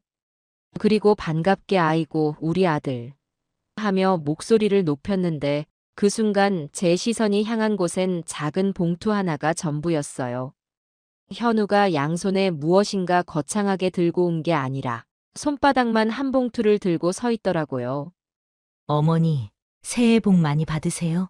그래, 너희도. 들어와. 그건 뭘까? 현우의 표정은 특별히 신나 보이지도 미안해 보이지도 않았어요. 그저 무덤덤하게 당연한 듯이 말했죠. 회사에서 협력업체 통해서 받은 설 선물이에요. 올리고당이에요. 올리고당? 순간 제 머릿속이 하얗게 멈췄어요. 기대가 컸던 탓일까요? 차라리 며칠 전부터 이번 설에는 사정이 있어서 선물을 준비 못했다고 미리 얘기라도 했다면 모를까. 이렇게 멋쩍은 듯 작은 봉투 하나 내미니 허무함이 밀려왔답니다. 제가 너무 당황해서 말을 잇지 못하자 현우 곁에 서 있던 며느리는 스마트폰을 만지작거리며 힐끗 우리를 보더니 고개를 휙 돌렸어요. 별다른 설명도 없이 그저 무뚝뚝한 표정을 짓고 있으니 저는 실망스러움과 서운함이 동시에 밀려왔어요. 그래, 고맙다. 몸에 좋다니. 당뇨인 나한테 올리고당이면 참 괜찮겠네. 현우와 며느리는 다정하게 웃지도 않았어요. 그냥 우리가 할 도리는 했다는 태도로 가만히 서 있었지요. 저는 울컥하는 마음을 억누르면서도 겨우 웃는 척했어요. 차라리 아무것도 안 주고 이번에 사정이 나쁘다고 말했으면 더 나았을지도 모르겠다라는 생각이 들 정도였죠. 사실 작년 설에는 햄 세트를 들고 왔었고 재작년에는 식용유 세트, 그 전엔 과일 세트였어요. 물론 그것들도 감사했지만 늘 뭔가 회사에서 받은 것들로만 명절을 때운다는 느낌이 있었거든요. 그런데 이번에는 게다가 올리고당 2만 원어치 정도로 추정되는 걸 주고 그나마도 마지못해 내미는 태도라 속이 상할 수밖에 없었답니다. 남편도 뒤쪽에서 이를 악물고 있는 듯 했어요. 기침 소리가 들렸는데 아마도 당혹스러움을 감추려 일부러 헛기침을 한 걸 거예요. 딸과 사위도 부엌 쪽에서 지켜보고 있었는데 딸이 곁에서 고개를 갸웃하며 저게 다야? 하는 표정을 짓더라고요. 그래도 명절이니 웃는 얼굴로 대하고 설 음식을 함께 먹자고 권했어요. 현우 부부가 마지못해 식탁에 앉았을 때 저는 정성껏 준비한 떡국이며 반찬을 내놓았습니다. 며느리는 맛있네요. 라고 짧게 말했지만 별다른 대화 없이 스마트폰 알람에 더 집중하더군요. 현우도 어쩐지 기운이 없어 보였고요. 요즘 직장은 어때? 바빠요. 라고 짧게 답할 뿐이었죠. 시간이 흐르고 저녁 무렵 현우와 며느리는 처가 쪽에도 들러야 한다며 서둘러 떠났어요. 딸과 사위, 그리고 남편과 저만 남은 자리에는 이상한 정적이 감돌았어요. 남편이 푹신한 의자에 주저앉아 작은 한숨을 내쉬더군요. 여보, 너무 신경 쓰지 마. 아들 부부도 사정이 있겠지. 그래도 그렇지 마음이 그렇잖아. 딸은 아무 말 없이 제 손을 꼭 잡아줬어요. 엄마, 괜찮아요. 오빠가 이번에 좀 별로였던 건 맞지만 그래도 시간이 지나면 달라질 거예요. 하지만 왠지 제 예감은 달라지지 않을 것 같아 씁쓸했습니다. 그날 밤 다들 쉬는 사이 저는 냉장고 정리를 좀 할까 싶어 근처 대형마트에 다녀왔어요. 살짝 바람이라도 쐬면서 기분을 전환하고 싶기도 했죠. 그리고 거기서 마주친 인물이 바로 며느리의 친구인 여자였어요. 결혼식 때 한 번 봤던 얼굴이라 나치 이거, 안녕하세요 하고 인사를 건넸죠. 그 여성분은 반갑게 웃으며 어머니, 며칠 전에 현우 씨가 장모님께 200만 원 드렸다면서요. 완전 효자 사위라고 동네가 난리예요. 라고 말하는 겁니다. 순간 귀를 의심했어요. 예. 200만 원이요? 네. 저도 친구한테 들었어요. 이런 설에 그렇게 큰 액수를 봉투로 챙긴다니 대단하다고. 제 가슴이 덜컥 내려앉았어요. 장모님께 200만 원이라니. 나는 불과 몇 시간 전 2만 원 정도짜리 올리고당을 받았는데 손에 들고 있던 무가 바닥에 떨어져 통통 굴렀는데 그것조차 주울 힘이 안 났어요. 그 자리에서 그대로 멍해지며 아, 괜찮아요. 라고 대답할 뿐이었죠. 집에 돌아올 땐 장바구니 무게가 평소보다 훨씬 무겁게 느껴졌어요. 어떻게 이런 일이 있을 수 있나? 혹시 내가 뭔가 오해하고 있는 건가? 아까 그 며느리 친구가 했던 말이 명확히 머릿속에 맴돌았어요. 설의 사돈에게는 200만 원을 챙겼다는 사실.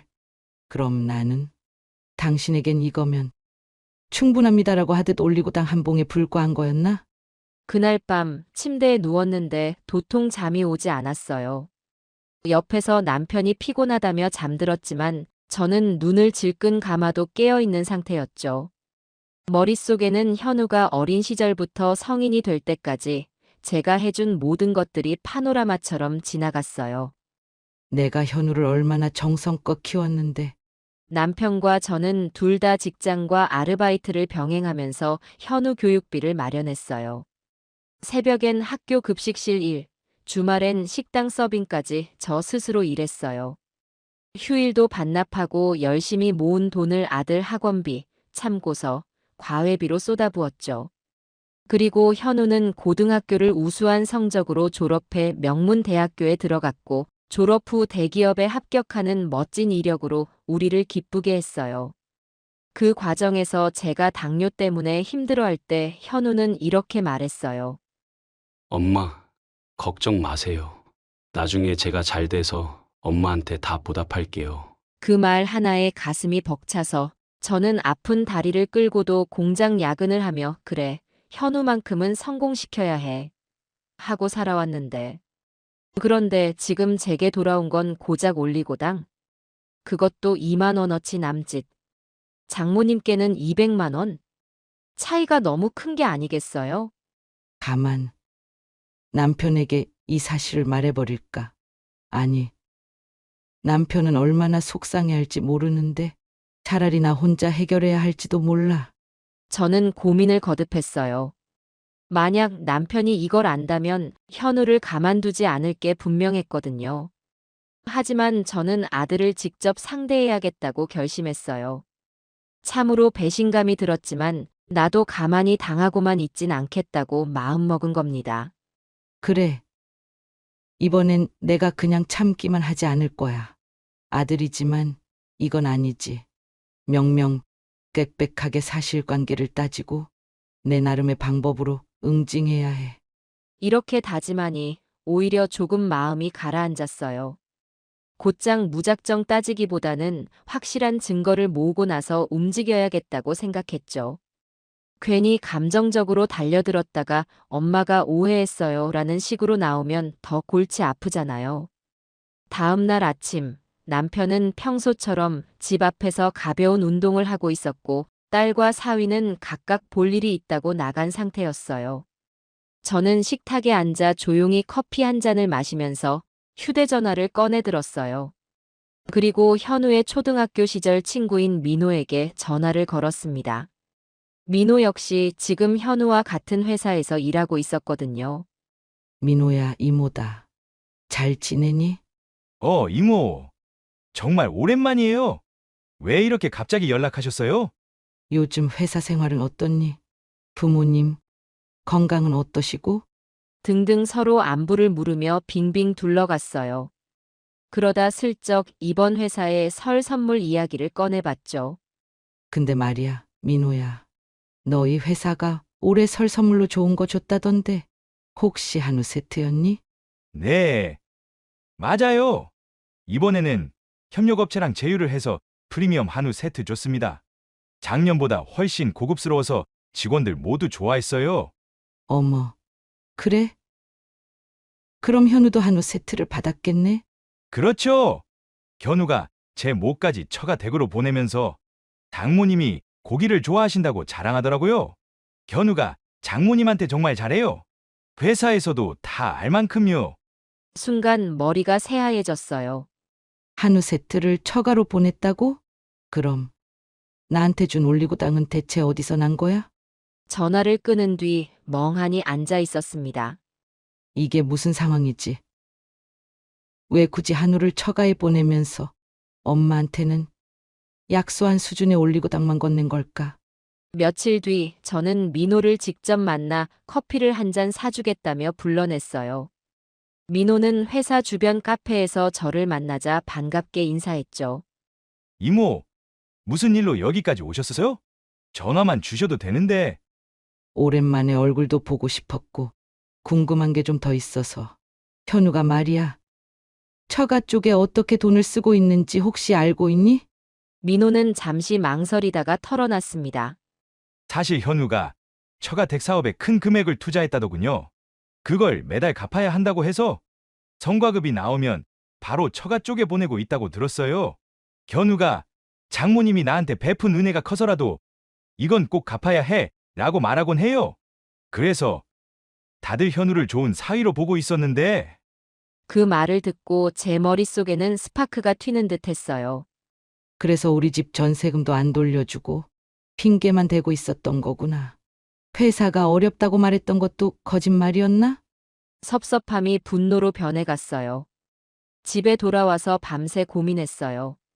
어떻게 해야 하지? 그냥 현우에게 너 왜 이러니? 라고 묻는다고 될 일이 아니야.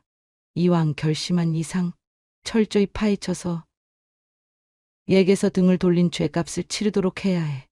그날 밤 잠자리에 누우면서 저는 더욱 굳은 의지를 품었습니다. 며칠 뒤 딸이 주말에 찾아왔길래 제가 솔직하게 털어놓았어요. 현우가 처가에 200만 원씩 드리고 우리 집에는 올리고당만 주더라. 게다가 세사에서 받은 한우 세트도 다 처가로 보냈대. 딸이 이 말을 듣고 분개했어요. 뭐라고? 오빠가 어떻게 엄마한테 그럴 수가 있어요. 가족한테 잘한다더니. 이게 무슨 꼴이죠? 엄마, 내가 조사를 좀 도와줄게요. 딸은 저와 달리 더 적극적이고 눈치가 빠른 편이라 바로 제안했어요. 오빠 카드 내역 같은 거 뒤져봅시다. 안 그래도 저도 거기까지 생각이 미쳤지만 제가 직접 하긴 어려운 부분이었거든요. 그런데 딸에게는 은행원 지인도 있고 다방면으로 아는 사람이 많아 어떻게 자료를 구해볼 수 있다고 했죠.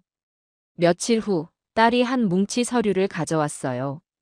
거기에 현우가 명절이나 특별한 날에 사용한 카드 내역이 비교적 상세하게 남아 있었죠. 물론 100% 전부는 아니었지만 일부 기간 동안의 기록만으로도 놀라운 진실이 드러났어요.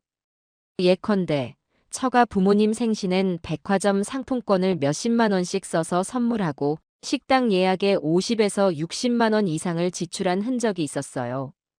반면 우리 쪽 생일에는 거의 써본 기록이 없더군요. 심지어 제 생일 때 현우가 카톡 메시지 하나만 보낸 적이 있었는데 그달 지출 내역을 보니 처가 측 행사에만 100만 원 넘게 결제했더라고요. 엄마, 이 자료를 보면 확실해요. 오빠가 처가에만 몰빵하고 있네요. 게다가 몇 달 전에는 150만 원 이상 송금한 기록도 있고. 참나 도대체 왜 이러니? 우리 아들이. 분노가 머리끝까지 차올랐어요. 우리 집 전세금을 돌려달라고 했을 때 회사 상황이 안 좋아서 형편이 안 돼요. 라고 밀어놓고 처가에는 매달 성과급까지 꾸준히 보내고 있던 거잖아요. 아들을 생각하면 마음이 찢어지는데 동시에 이대로 못 넘기겠다는 생각이 강해졌어요. 그래. 이제부터는 내가 할 수 있는 모든 방법을 동원해서 너가 어떤 잘못을 했는지 뼈저리게 깨닫게 해주리라. 딸이 카드 내역을 건네준 뒤로 제 마음은 점차 차갑게 굳어갔습니다. 몇 번을 보아도 믿기 힘들 만큼 현우는 우리 집에는 말 그대로 손톱만큼도 쓰지 않고 처가엔 한없이 퍼주는 기록이 너무 명확하게 드러나 있었거든요. 우리가 언제부터 이렇게 소외받았나 하는 서러움이 점점 분노로 바뀌었어요. 한편 예전 같으면 자식이 힘들어서 그랬나 보네 하고 마음을 너그럽게 썼을 텐데 이번만큼은 그냥 넘어갈 수 없었어요. 엄마, 나도 이거 보고 너무 화나요. 오빠가 어쩌다 이렇게 된 거야? 글쎄, 예전엔 그렇지 않았는데 사돈에게 큰돈을 갚아야 한다고 해도 우리 전세금까지 안 돌려주고 명절에 올리고 당이라니.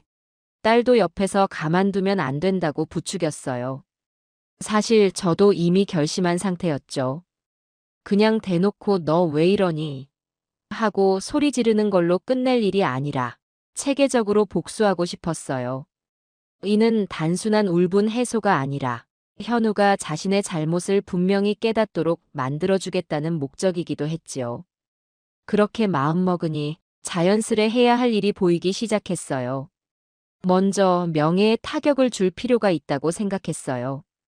현우는 처가 앞에서 성실하고 열심히 사는 사위라는 평가를 받고 있었고 그것이 스스로 꽤나 자랑스럽고 안락해 보이는 모양이었거든요. 그래서 떠오른 게 현우네 아파트 단지 주민 카페였습니다. 며느리가 그 카페에서 꽤 활발히 활동한다는 말을 언젠가 들었거든요. 마침 딸이 그러더군요. 그 카페, 나도 아이디 있어요. 동네 엄마들하고 종종 정보 교환하느라 가입해놨었죠. 비밀번호가 기억날지 모르겠지만 한번 들어가 볼게요. 딸이 카페에 로그인해보니 과연 최근 몇 달간 며느리가 올린 흔적들이 제법 있었어요. 어머님 댁에 놀러 갔어요. 같은 글은 거의 없었지만 처가 관련 내용이나 아이와의 일상 같은 건 간간히 올라와 있더군요. 엄마, 여기서 어떻게 하시겠어요? 일단 익명 게시판에 글을 올리자. 모 대기업 과장님이 장모님께는 몇백만 원씩 드리고 시어머니는 당뇨라며 올리고 당으로 때웠다. 이런 식으로. 딸은 처음에 정말 해도 되느냐고 망설였지만 제 의지는 확고했어요. 그래서 바로 익명 게시판을 열고 글을 썼어요. 이름도 전혀 유추되지 않게 설정하고 말이죠. 글의 내용은 충격적이면서도 구체적으로, 그러나 특정인이 누군지는 직접적으로 지명하지 않는 식으로 작성했습니다. 분당 모 아파트에 사는 대기업 과장님께서요. 평소 처가에는 명절 때마다 수백만 원이나 드리고 자기 엄마네는 2만 원짜리 선물 세트로 가름한다는 얘기가 있네요. 자기 엄마가 당뇨까지 있으신데 올리고당을 드렸다지 뭐예요. 혹시 이분 아시는 분 계실까요? 진짜인지 궁금해서 글 남겨봅니다. 작성하고 게시 버튼을 누른 직후 저는 왠지 긴장과 동시에 통쾌함을 느꼈어요. 그래, 이게 시작이야. 너가 무심히 내뱉은 말과 행동들이 어떤 결과를 낳는지 직접 보렴. 며칠 뒤 딸이 휴대전화로 보면서 말하더군요. 엄마, 댓글 폭주했어. 벌써 수십 개 달렸어요. 사람들은 말도 안 된다. 그런 경우가 어딨냐? 그 과장님 뭔가 사정이 있는 거 아니냐. 시댁이 부유해서 그럴 수도. 등등 온갖 의견을 쏟아냈어요. 그 사이에 구체적인 추측도 조금씩 나오고 있었어요. 분명 며느리 친구나 이웃들도 눈치를 챘으리라 짐작이 됐어요. 그리고 그날 밤 민호에게 카톡이 왔어요. 이모, 혹시 단지 카페에 올라온 글 보고 현우 와이프가 화들짝 놀란 것 같아요. 회사에서도 누가 그 소문을 듣고 현우한테 물어봤다는데 현우가 당황해서 헛웃음만 지었다고 하네요. 저는 모른 척했고 속으론 이제 막 시작이라고 생각했죠. 추석이 다가오는 시점 현우 쪽에서 먼저 전화가 왔습니다. 며느리가 그러더군요. 어머니, 이번 추석에는 저희가 먼저 들르려고요. 시댁에 오래 못 있어서 죄송해서요. 톤이 평소보다 훨씬 낮고 조심스러웠어요. 아마 카페 글이나 소문 때문에 불안감을 느낀 게 아닐까 싶었어요. 저는 담담하게 그래, 그러면 오려무나라고 했어요. 속으론 잘 들어왔다. 이번엔 너희가 어떤 표정을 지을지 보자 하는 마음이었죠. 추석 당일 오전 현우 부부가 현관문을 열고 들어오는데 현우가 또 회사 로고가 크게 박힌 선물 세트를 들고 있더라고요. 저는 속으로 웃음이 나왔어요. 역시 또 시작이군. 회사 선물에 기댄 패턴이 여전하네. 근데 그 웃음은 기쁨이 아니라 냉소에 가까웠죠. 현우야, 며느리야, 들어와. 이번에도 회사 선물이구나. 아, 예. 이번에는 참기름 세트인데 몸에 좋다고 해서. 저는 고맙다고 짧게 대답하고 미리 준비해둔 서류 봉투를 거실 탁자에 슬쩍 올려뒀어요.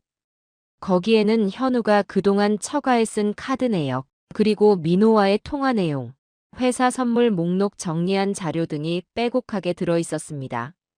다 같이 식탁에 앉기도 전에 제가 봉투를 톡톡 두드리며 말했어요. 현우야, 이거 한번 볼래? 네? 무슨?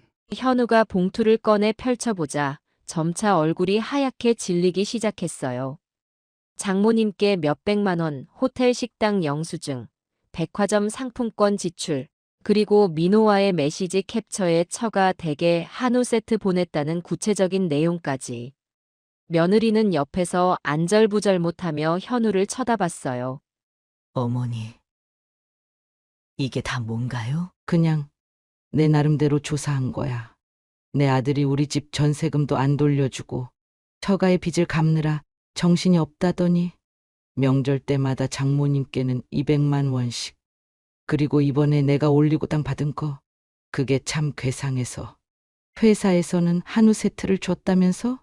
그건 사정이 있어서. 현우는 식은땀을 흘리면서 부들부들 떨고 있었어요. 며느리가 대신 해명하려고 했지만 제가 가차없이 말을 잘랐죠. 자, 사정이 있다고 쳐. 그렇다고 강요인 엄마한테 아무 말도 없이 올리고당 하나 달랑 들고 와. 이게 지금 말이 된다고 생각해? 올리고당이 뭔지는 알고 가져온 거야? 아니면 엄마는 건강 챙길 필요 없다는 식으로 대충 떼어 버린 거야? 아니, 당뇨 환자에게 꼭 올리고당을 줘야겠다고 생각한 이유라도 있어? 빨리 죽으라는 거야? 정말이야? 몸 챙기라며 갱년기 영양제라도 사다 줄 수 있잖아. 근데 굳이 올리고당을 줘. 이것만 보면 너 당최 상식이 있는 애 맞니? 네 장모님한테 200만 원씩 드리는 건 또 무슨 논리야? 우리 전세금 돌려준다고 약속 다 해놓고서는 왜 벌써 몇 달째 차일피일 미루고 있어? 회사 사정이 안 좋아서라고 핑계댔지만 정작 처가엔 매달 꼬박꼬박 돈 갖다 바쳤다고? 그런 주제에 우리 집에는 설날에 달랑 몇만 원 안 하는 선물 세트 하나 들고 와서 고작 이거 드세요 하고 끝이라니. 나중에 내가 불평이라도 하면 어머니가 당뇨 있어 건강 챙겨야 하니까 올리고당이 딱이죠. 이러고 넘어갈 작정이었니? 머리에 뭐가 들었길래 가져와도 올리고당을 가져와? 우습게도 정도가 있지. 내가 지금 얼마나 열받고 황당한 줄 알아? 내가 너 키우느라 얼마나 고생했는 줄 알아? 새벽부터 밤까지 식당이며 공장이며 뛰어다녔던 건 전부 너를 위해서였다고. 엄마 건강도 제대로 못 챙기면서 너 학원비며 교재비 대느라 허리띠 졸라맸어. 그런데 네가 처가에 빚진 돈은 꼬박꼬박 갚으면서 전세금은 뭐 아예 깔아뭉개기라도 하겠다는 거야? 눈앞에서 이런 일 겪고도 내가 널 가만히 둘 것 같아? 너 이러다가 진짜 큰 코 다쳐. 아무리 결혼해서 금가했다고 해도 부모를 아주 우습게 보는 건 잘못이야. 특히 돈 문제로 이렇게 뒤통수를 칠 거면 아예 연락 끊고 네 멋대로 살던가. 아니면 지금이라도 정신 똑바로 차리고 네가 했던 거 사과하고 즉시 다 정리해. 왜 약속대로 전세금 안 돌려주고 사돈한테는 200만 원씩이나 갖다 바치는지 오늘 당장 이유를 설명해봐. 도저히 납득이 안 되니까. 설마 장모님 사업에 투자하는 게 중요해서 같은 말 하려는 건 아니겠지? 엄마는 그냥 기계처럼 무시해도 된다고 생각했나 본데. 미안하지만 이젠 안 참는다. 부모고 뭐고 간에 잘못했으면 그냥 깨끗이 시인하고 책임져. 네가 그렇게 처가에 잘하려고 작정했다면 최소한 시댁한테도 그 반이반이라도 성의 표시를 해야지. 난 지금부터 네가 어떤 궤변을 늘어놓든 받아줄 생각 없어. 말 돌리지 말고 속에 있는 거 다 털어놔. 아니면 앞으로 우리 모자 관계도 끝이야. 엄마, 죄송해요. 저희도 사업 투자금이 급했거든요. 거봐. 그 말 할 줄 알았어. 그래서 너희 처가는 챙기면서 우리는 안중에도 없었다 이 말이니? 순간 현우가 고개를 푹 숙였어요. 어머니, 정말 죄송해요. 저희가 잘못했어요. 며느리는 핸드폰을 움켜쥐고 흔들리는 목소리로 덧붙였죠. 엄마, 우리도 언젠가는 크게 보답하려고 했어요. 근데 장모님도 워낙 재정이 필요하다 보니 우선순위를 두다 보니 그렇게. 좋은 핑계인가 보다. 우리 집은 우선순위는 없었나 보네. 혹시 사돈이 너네한테 돈을 보태줬다는 사실만 중요한 건가? 그건 엄마가 사정을 좀 더 이해해 주실 거라 생각했어요. 그 말에 저는 비웃음을 지을 수밖에 없었어요. 그런 얕은 계산이 혹시나 통할 거라 여겼나 싶어 황당했죠. 옆에서 남편은 아무 말 없이 사태를 주시하고 있었어요. 딸과 사위는 어찌할 바 몰라 문간에 서서 이 광경을 지켜보고 있었지요. 어차피 들어봤자 변명밖에 안 나올 테니 제가 이번엔 단도직입적으로 말했어요. 그래, 이제 내 복수도 시작됐으니 앞으로 너가 내게 어떤 태도를 보이는지 한번 지켜볼 거다. 전세금 언제 줄 수 있는데? 이번 달 안에 어떻게든 마련해 볼게요. 좋아. 그게 안 되면 나도 또 다른 방법을 쓸 거야. 날 얕보지 마. 네. 현우는 울음 섞인 소리로 대답했어요. 며느리는 아무 말도 못하다가 결국 방으로 들어가 버렸고요.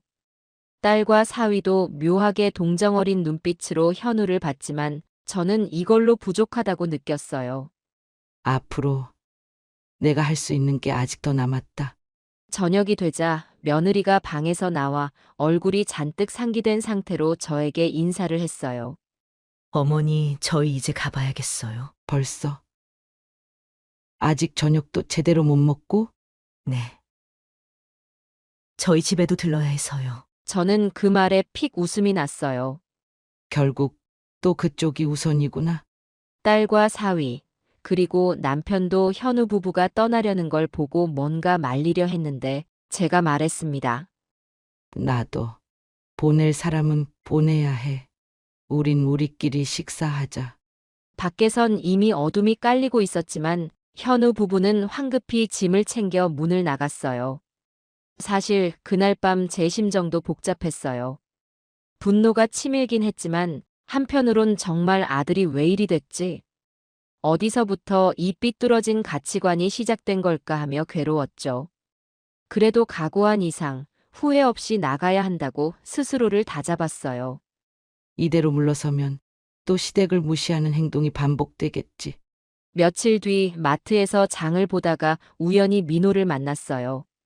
민호가 저를 보더니 눈이 커져서 이모, 현우가 장인어른 댁에서 난리가 났다고 하던데요.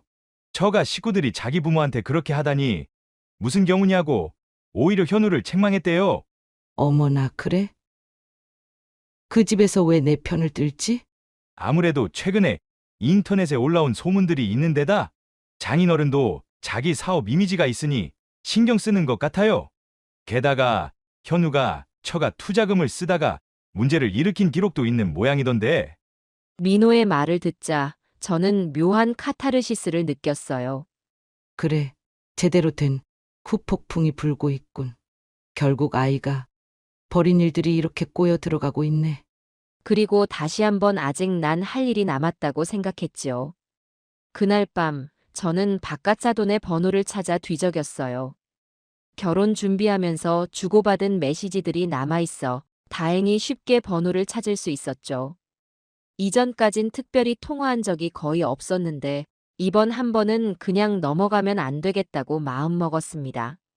늦은 시간에 전화를 드리기는 실례라 다음 날 아침 10시쯤 사돈에게 전화를 걸었어요.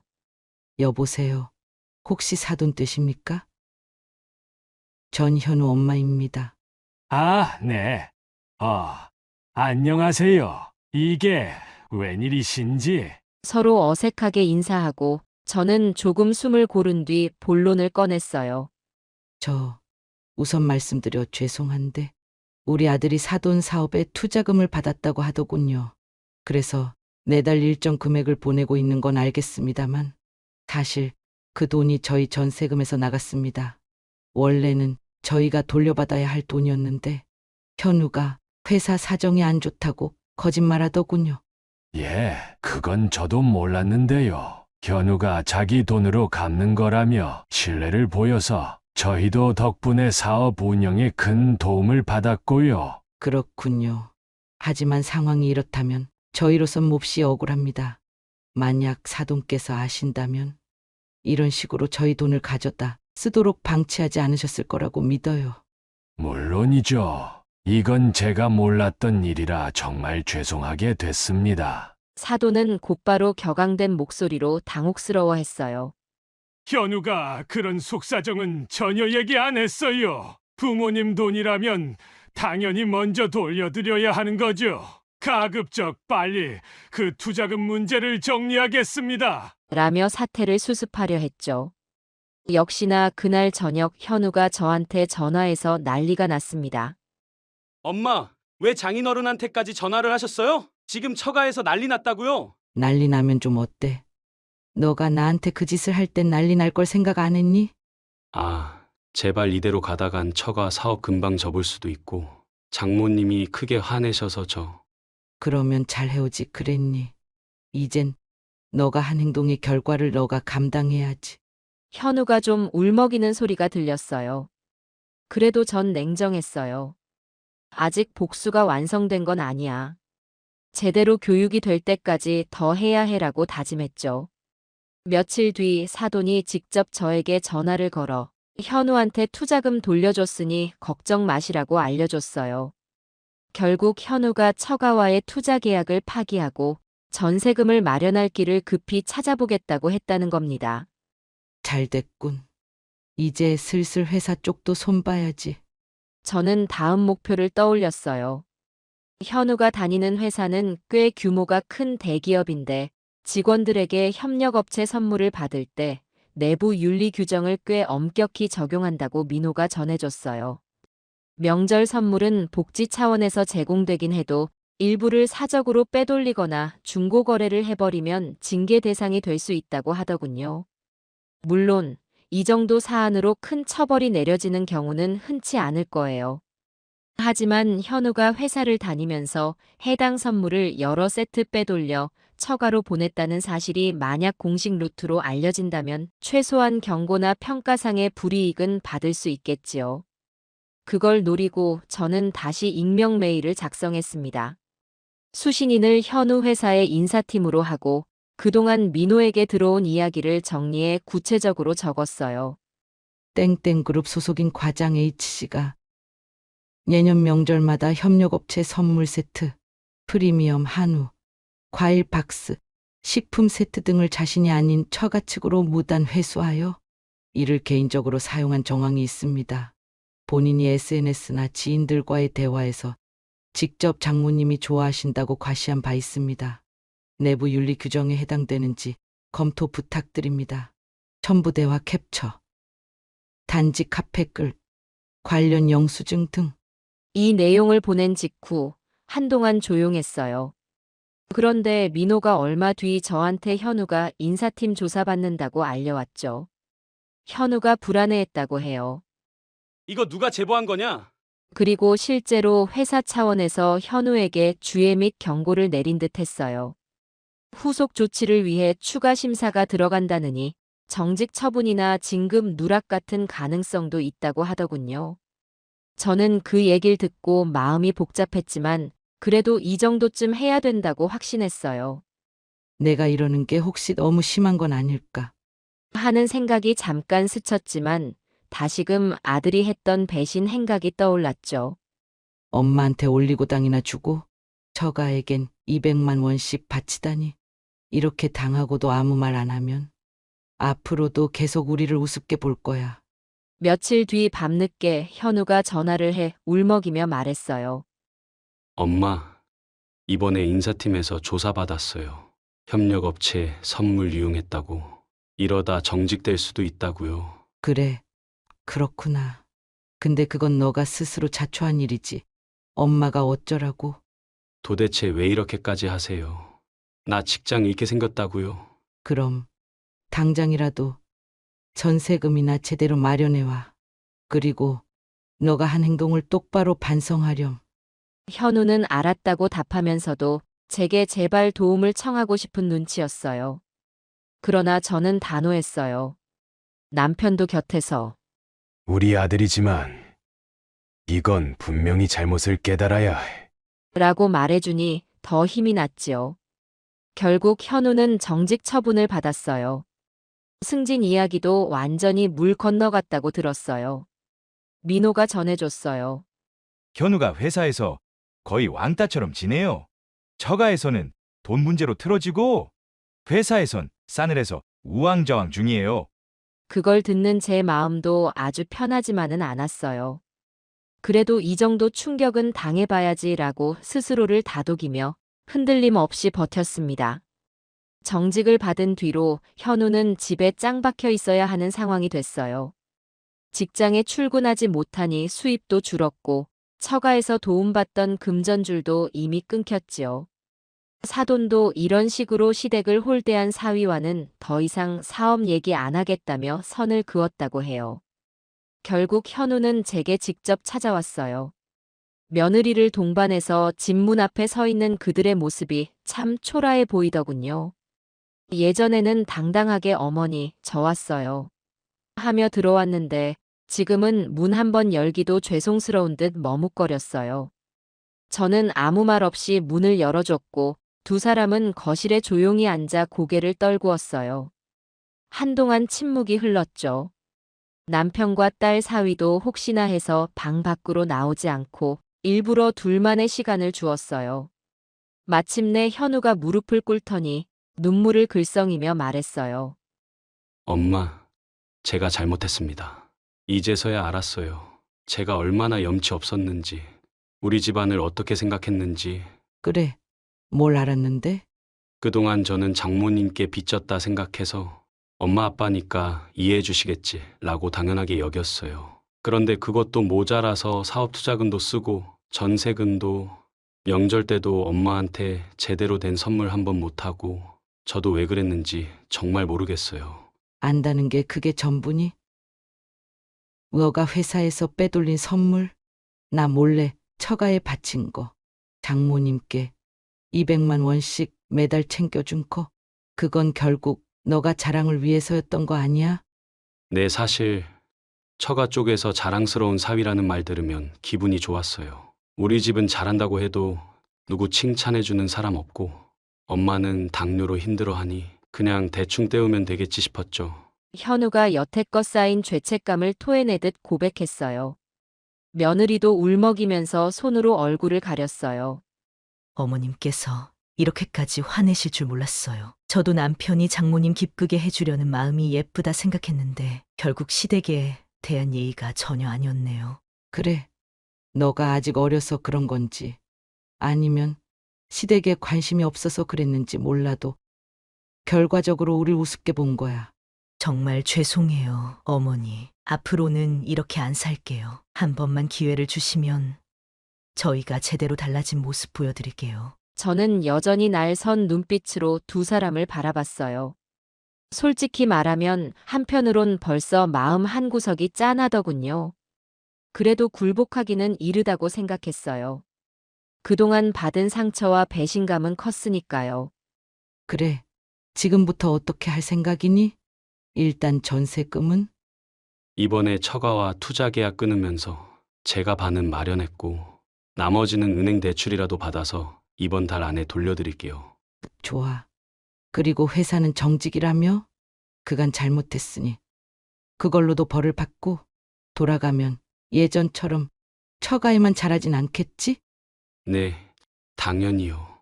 이젠 정말 엄마와 아버지한테도 성심껏 챙기겠습니다. 알았다. 일단 행동으로 보여줘.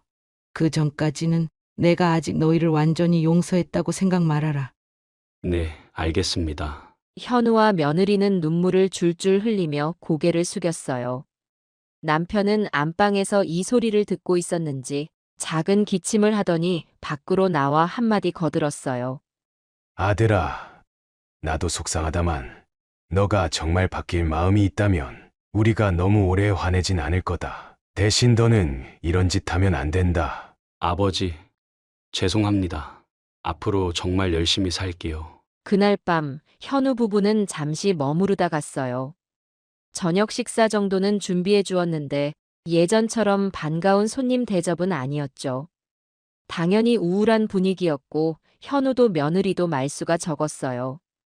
그래도 떠날 때 현우가 살짝 제 손을 잡고 작은 목소리로 엄마, 고마워요. 라고 하더군요. 아마도 용서의 여지를 조금이라도 느낀 것 같았어요. 저는 고개만 끄덕였습니다. 그 사건 이후 약 두어 달이 흘렀어요. 현우는 정직 기간을 마치고 회사에 복귀했지만 이미 평판이나 승진 기회는 많이 깎여나간 상태였대요. 그래도 어찌됐든 다시 일할 수 있게 됐으니 다행이라고 생각했어요. 제가 궁금해서 민호에게 근황을 물어봤더니 이모, 현우가 요즘 진짜 열심히 일해요. 점심시간에도 부서 정리 돕고 상사들 업무 매일 꼼꼼히 챙기고 예전처럼 처가자랑 같은 말도 안 해요. 아마 충격이 컸나 봐요. 저는 조용히 그래. 그럼 됐다. 라고 대답했어요. 그리고 얼마 뒤 현우가 전세금 잔액을 마련해서 우리 계좌로 입금해줬습니다. 이제야 약속을 지키는구나 하는 생각에 안도감이 들었어요. 현우의 태도에도 큰 변화가 있었습니다. 예전엔 명절이 다가와도 회사 선물이 왔으니 가져갈게요 정도였는데 이번엔 달랐어요. 설이 되기도 전에 엄마, 제가 정성을 담아 준비했어요. 라며 작은 상자를 들고 왔어요.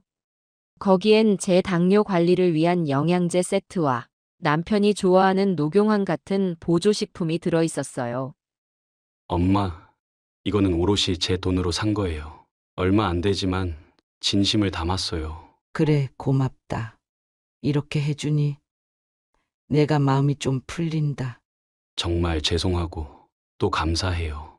어머니가 저를 세게 한번 혼내주지 않았다면 전 계속 처가만 우선해서 살았을 거예요. 현우가 한껏 숙연해진 목소리로 이런 얘기를 하니 저도 마음이 좀 짠해졌어요. 며느리도 옆에서 덧붙이더라고요. 어머니, 저도 앞으로 많이 챙길게요. 잘못했어요. 그 말을 듣는 순간 비록 상처는 완전히 사라지진 않았지만 그래도 어느 정도는 마음이 풀렸어요. 어떤 방식으로든 깨달음을 얻었으니 이젠 더 낫게 살아가겠지. 하는 믿음이 싹 텄죠. 더욱이 현우가 회사에 복귀한 이후론 사돈댁과도 교류가 줄었다고 해요. 처가에 가더라도 이제 우리 형편도 안 좋으니 시댁과도 균형 잡히게 챙기겠다고 분명히 얘기했다고. 사돈 쪽에서도 처음엔 언짢아 했지만 저희가 이렇게 크게 문제 삼은 걸 알고 나서는 오히려 그렇지. 부모인데 어떻게 소홀히 대하겠니? 라며 이해해 주었다고 해요. 바깥사돈 역시 1년의 사건 뒤로 현우에게 예전만큼 친밀하게 대하지는 않지만 최소한 가정에 충실히 하라며 더 간섭하지 않는 모양이더군요. 그렇게 몇 달이 지나니 저희 가족 사이도 예전보다 안정되고 차분해졌어요. 딸과 사위는 신기해했죠. 오빠가 진짜 달라졌네. 이제는 엄마한테 자주 연락하고 무슨 문제 생기면 곧장 찾아오네. 저 또한 어느 정도 분위기가 풀렸다고 느껴서 예전처럼 아예 보기 싫다는 태도는 거두었어요. 그러던 어느 날 현우가 제게 와서 이런 말을 하더군요. 엄마, 만약 엄마가 그때 저한테 복수하지 않았다면 전 그대로 살았을 것 같아요. 당연히 시댁은 편하니까 무시해도 된다고 생각했을 거예요. 이제야 제 모습이 얼마나 엉망이었는지 깨달았습니다. 그래. 내 마음도 편치는 않았어. 하지만 너가 달라져야지. 엄마는 계속 속으로 병을 키울 수밖에 없잖아. 맞아요. 이젠 제가 엄마한테 제대로 효도할게요. 그동안 못했던 거 조금씩 갚아나갈 겁니다. 그 모습을 보니 비록 과정은 험난했어도 최종적으로는 좋은 방향으로 흘러간 듯 싶었어요. 남편도 그날 저녁 저에게 이렇게 말했죠. 여보, 당신 복수가 좀 무섭긴 했지만 덕분에 현우가 사람 됐네. 그러게 말이야. 나도 내가 이렇게까지 할 줄은 몰랐어. 근데 안 그랬으면 우릴 진짜 우습게 봤을걸. 맞아. 우리도 늙어가지만 부모로서의 자존심은 지켜야지. 저는 마당 화단에서 풀 한 포기를 뽑으며 그래, 이게 우리가 찾아낸 화해 방식이겠지 하고 생각했어요. 때론 엄마도 강하게 나가야 자식이 비로소 정신을 차리는 순간이 있으니까요. 얼마 후 다시 명절이 돌아왔습니다. 이번에는 현우 부부가 그 전날 이미 저희 집에 도착해 있었어요. 어머니, 미리 와서 도와드릴 게 있나 싶어서요. 며느리도 함께 전 부치고 나물 무치는 걸 거들었어요. 저는 그 모습을 보며 정말 달라졌네 하고 속으로 감탄했죠. 어머니, 이거 간은 괜찮아요? 조금 싱거운 듯하니 소금 약간만 더 넣어보렴. 네, 알겠습니다. 며느리 목소리에 이제 더 이상 차가움이 없어요. 어느새 시댁에 진심으로 융화하려 노력하는 느낌이 들었어요. 현우 역시 부엌 근처를 왔다 갔다 하며 설거지거리를 챙겨줬고요. 남편과 딸, 사위는 거실에서 TV를 보다가 종종 주방으로 와서 뭐 필요한 거 없어요? 물어보고 온 가족이 유난히 단란하게 어우러졌어요. 이번 명절 음식을 함께 준비하면서 마음 한켠이 찌르르 했어요. 저도 어느새 분노와 서운함보단 새롭게 시작하는 기쁨을 느끼고 있었거든요. 세찬 바람이 몰아쳤던 지난날을 떠올리면 이렇게 화목한 시간이 어쩌면 기적 같은 일이라 생각도 들었어요. 식사를 마친 뒤 현우가 조심스레 말했어요. 엄마, 올해부터는 저희가 제사 비용 같은 것도 부담할게요. 그동안 처가 행사에만 돈을 쓴 게 미안해서요. 아니, 그건 굳이 부담 갖지 않아도 돼. 너 마음만으론 충분해. 아니요. 그래도 이제 제가 해야 할 몫이라고 생각해요. 그런 현우의 말에 저는 작은 미소를 지었어요. 과거라면 그래 이제라도 알아서 다행이다라고 쏘아붙였겠지만 이제는 그 마음이 고마울 따름이었어요. 엄마, 저희 앞으로는 올리고당 말고 더 맛있는 음식 혹은 몸에 좋은 영양식 챙겨드릴게요. 라는 현우의 농담 섞인 사과에 전 부엌에서 크게 웃어버렸답니다. 올리고당이라는 단어 자체가 이제는 씁쓸한 추억이지만 반면 우리가 겪은 갈등을 상징하는 키워드이기도 해요. 이 사소한 말 한마디마저 제게는 아들이 진심으로 반성했다는 징표처럼 느껴졌죠. 그렇게 한바탕 명절을 치르고 식구들이 다 같이 둘러앉아 후식으로 차를 마시면서 오랜만에 도란도란 이야기를 나눴어요. 며느리는 어머니, 요즘 헬스하신다면서요? 저도 같이 해볼래요? 라고 하기도 하고 남편은 현우에게 너가 직장 복귀하니 다행이다. 어려움이 있겠지만 다시 잘 버텨라. 하고 격려했어요. 온 집안에 퍼지는 따스한 분위기에 저는 속으로 깨달았어요. 가족도 결국 서로 간의 이해와 존중이 없으면 무너지는구나. 그리고 그 깨달음은 때로 강력한 충돌을 통해서만 얻어질 수도 있는 거야. 처음엔 너무나 서운했지만 복수를 통해 아들이 크나큰 대가를 치르고 나니 이렇게 달라진 모습을 보이네요. 이게 참 역설적이지만 어쩌면 매운맛 부모의 사랑이라 할 수도 있겠죠. 이제 저는 또 다른 명절을 준비하면서 이번에는 현우 부부와 같이 웃으며 전을 부치고 잡채를 만들고 떡국을 끓이는 시간들을 꿈꿔요. 그 소소한 일상이야말로 진정한 행복 아닐까요?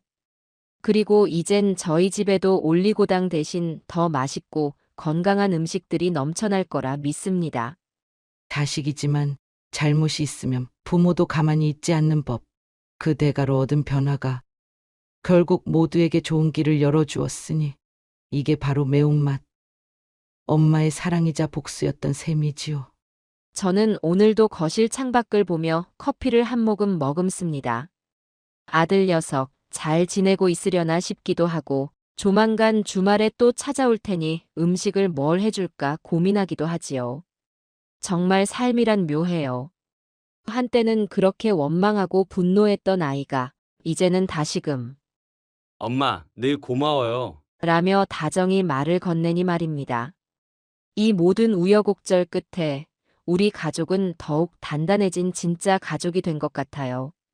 그렇다면 제 복수는 실패가 아니라 성공이었겠죠?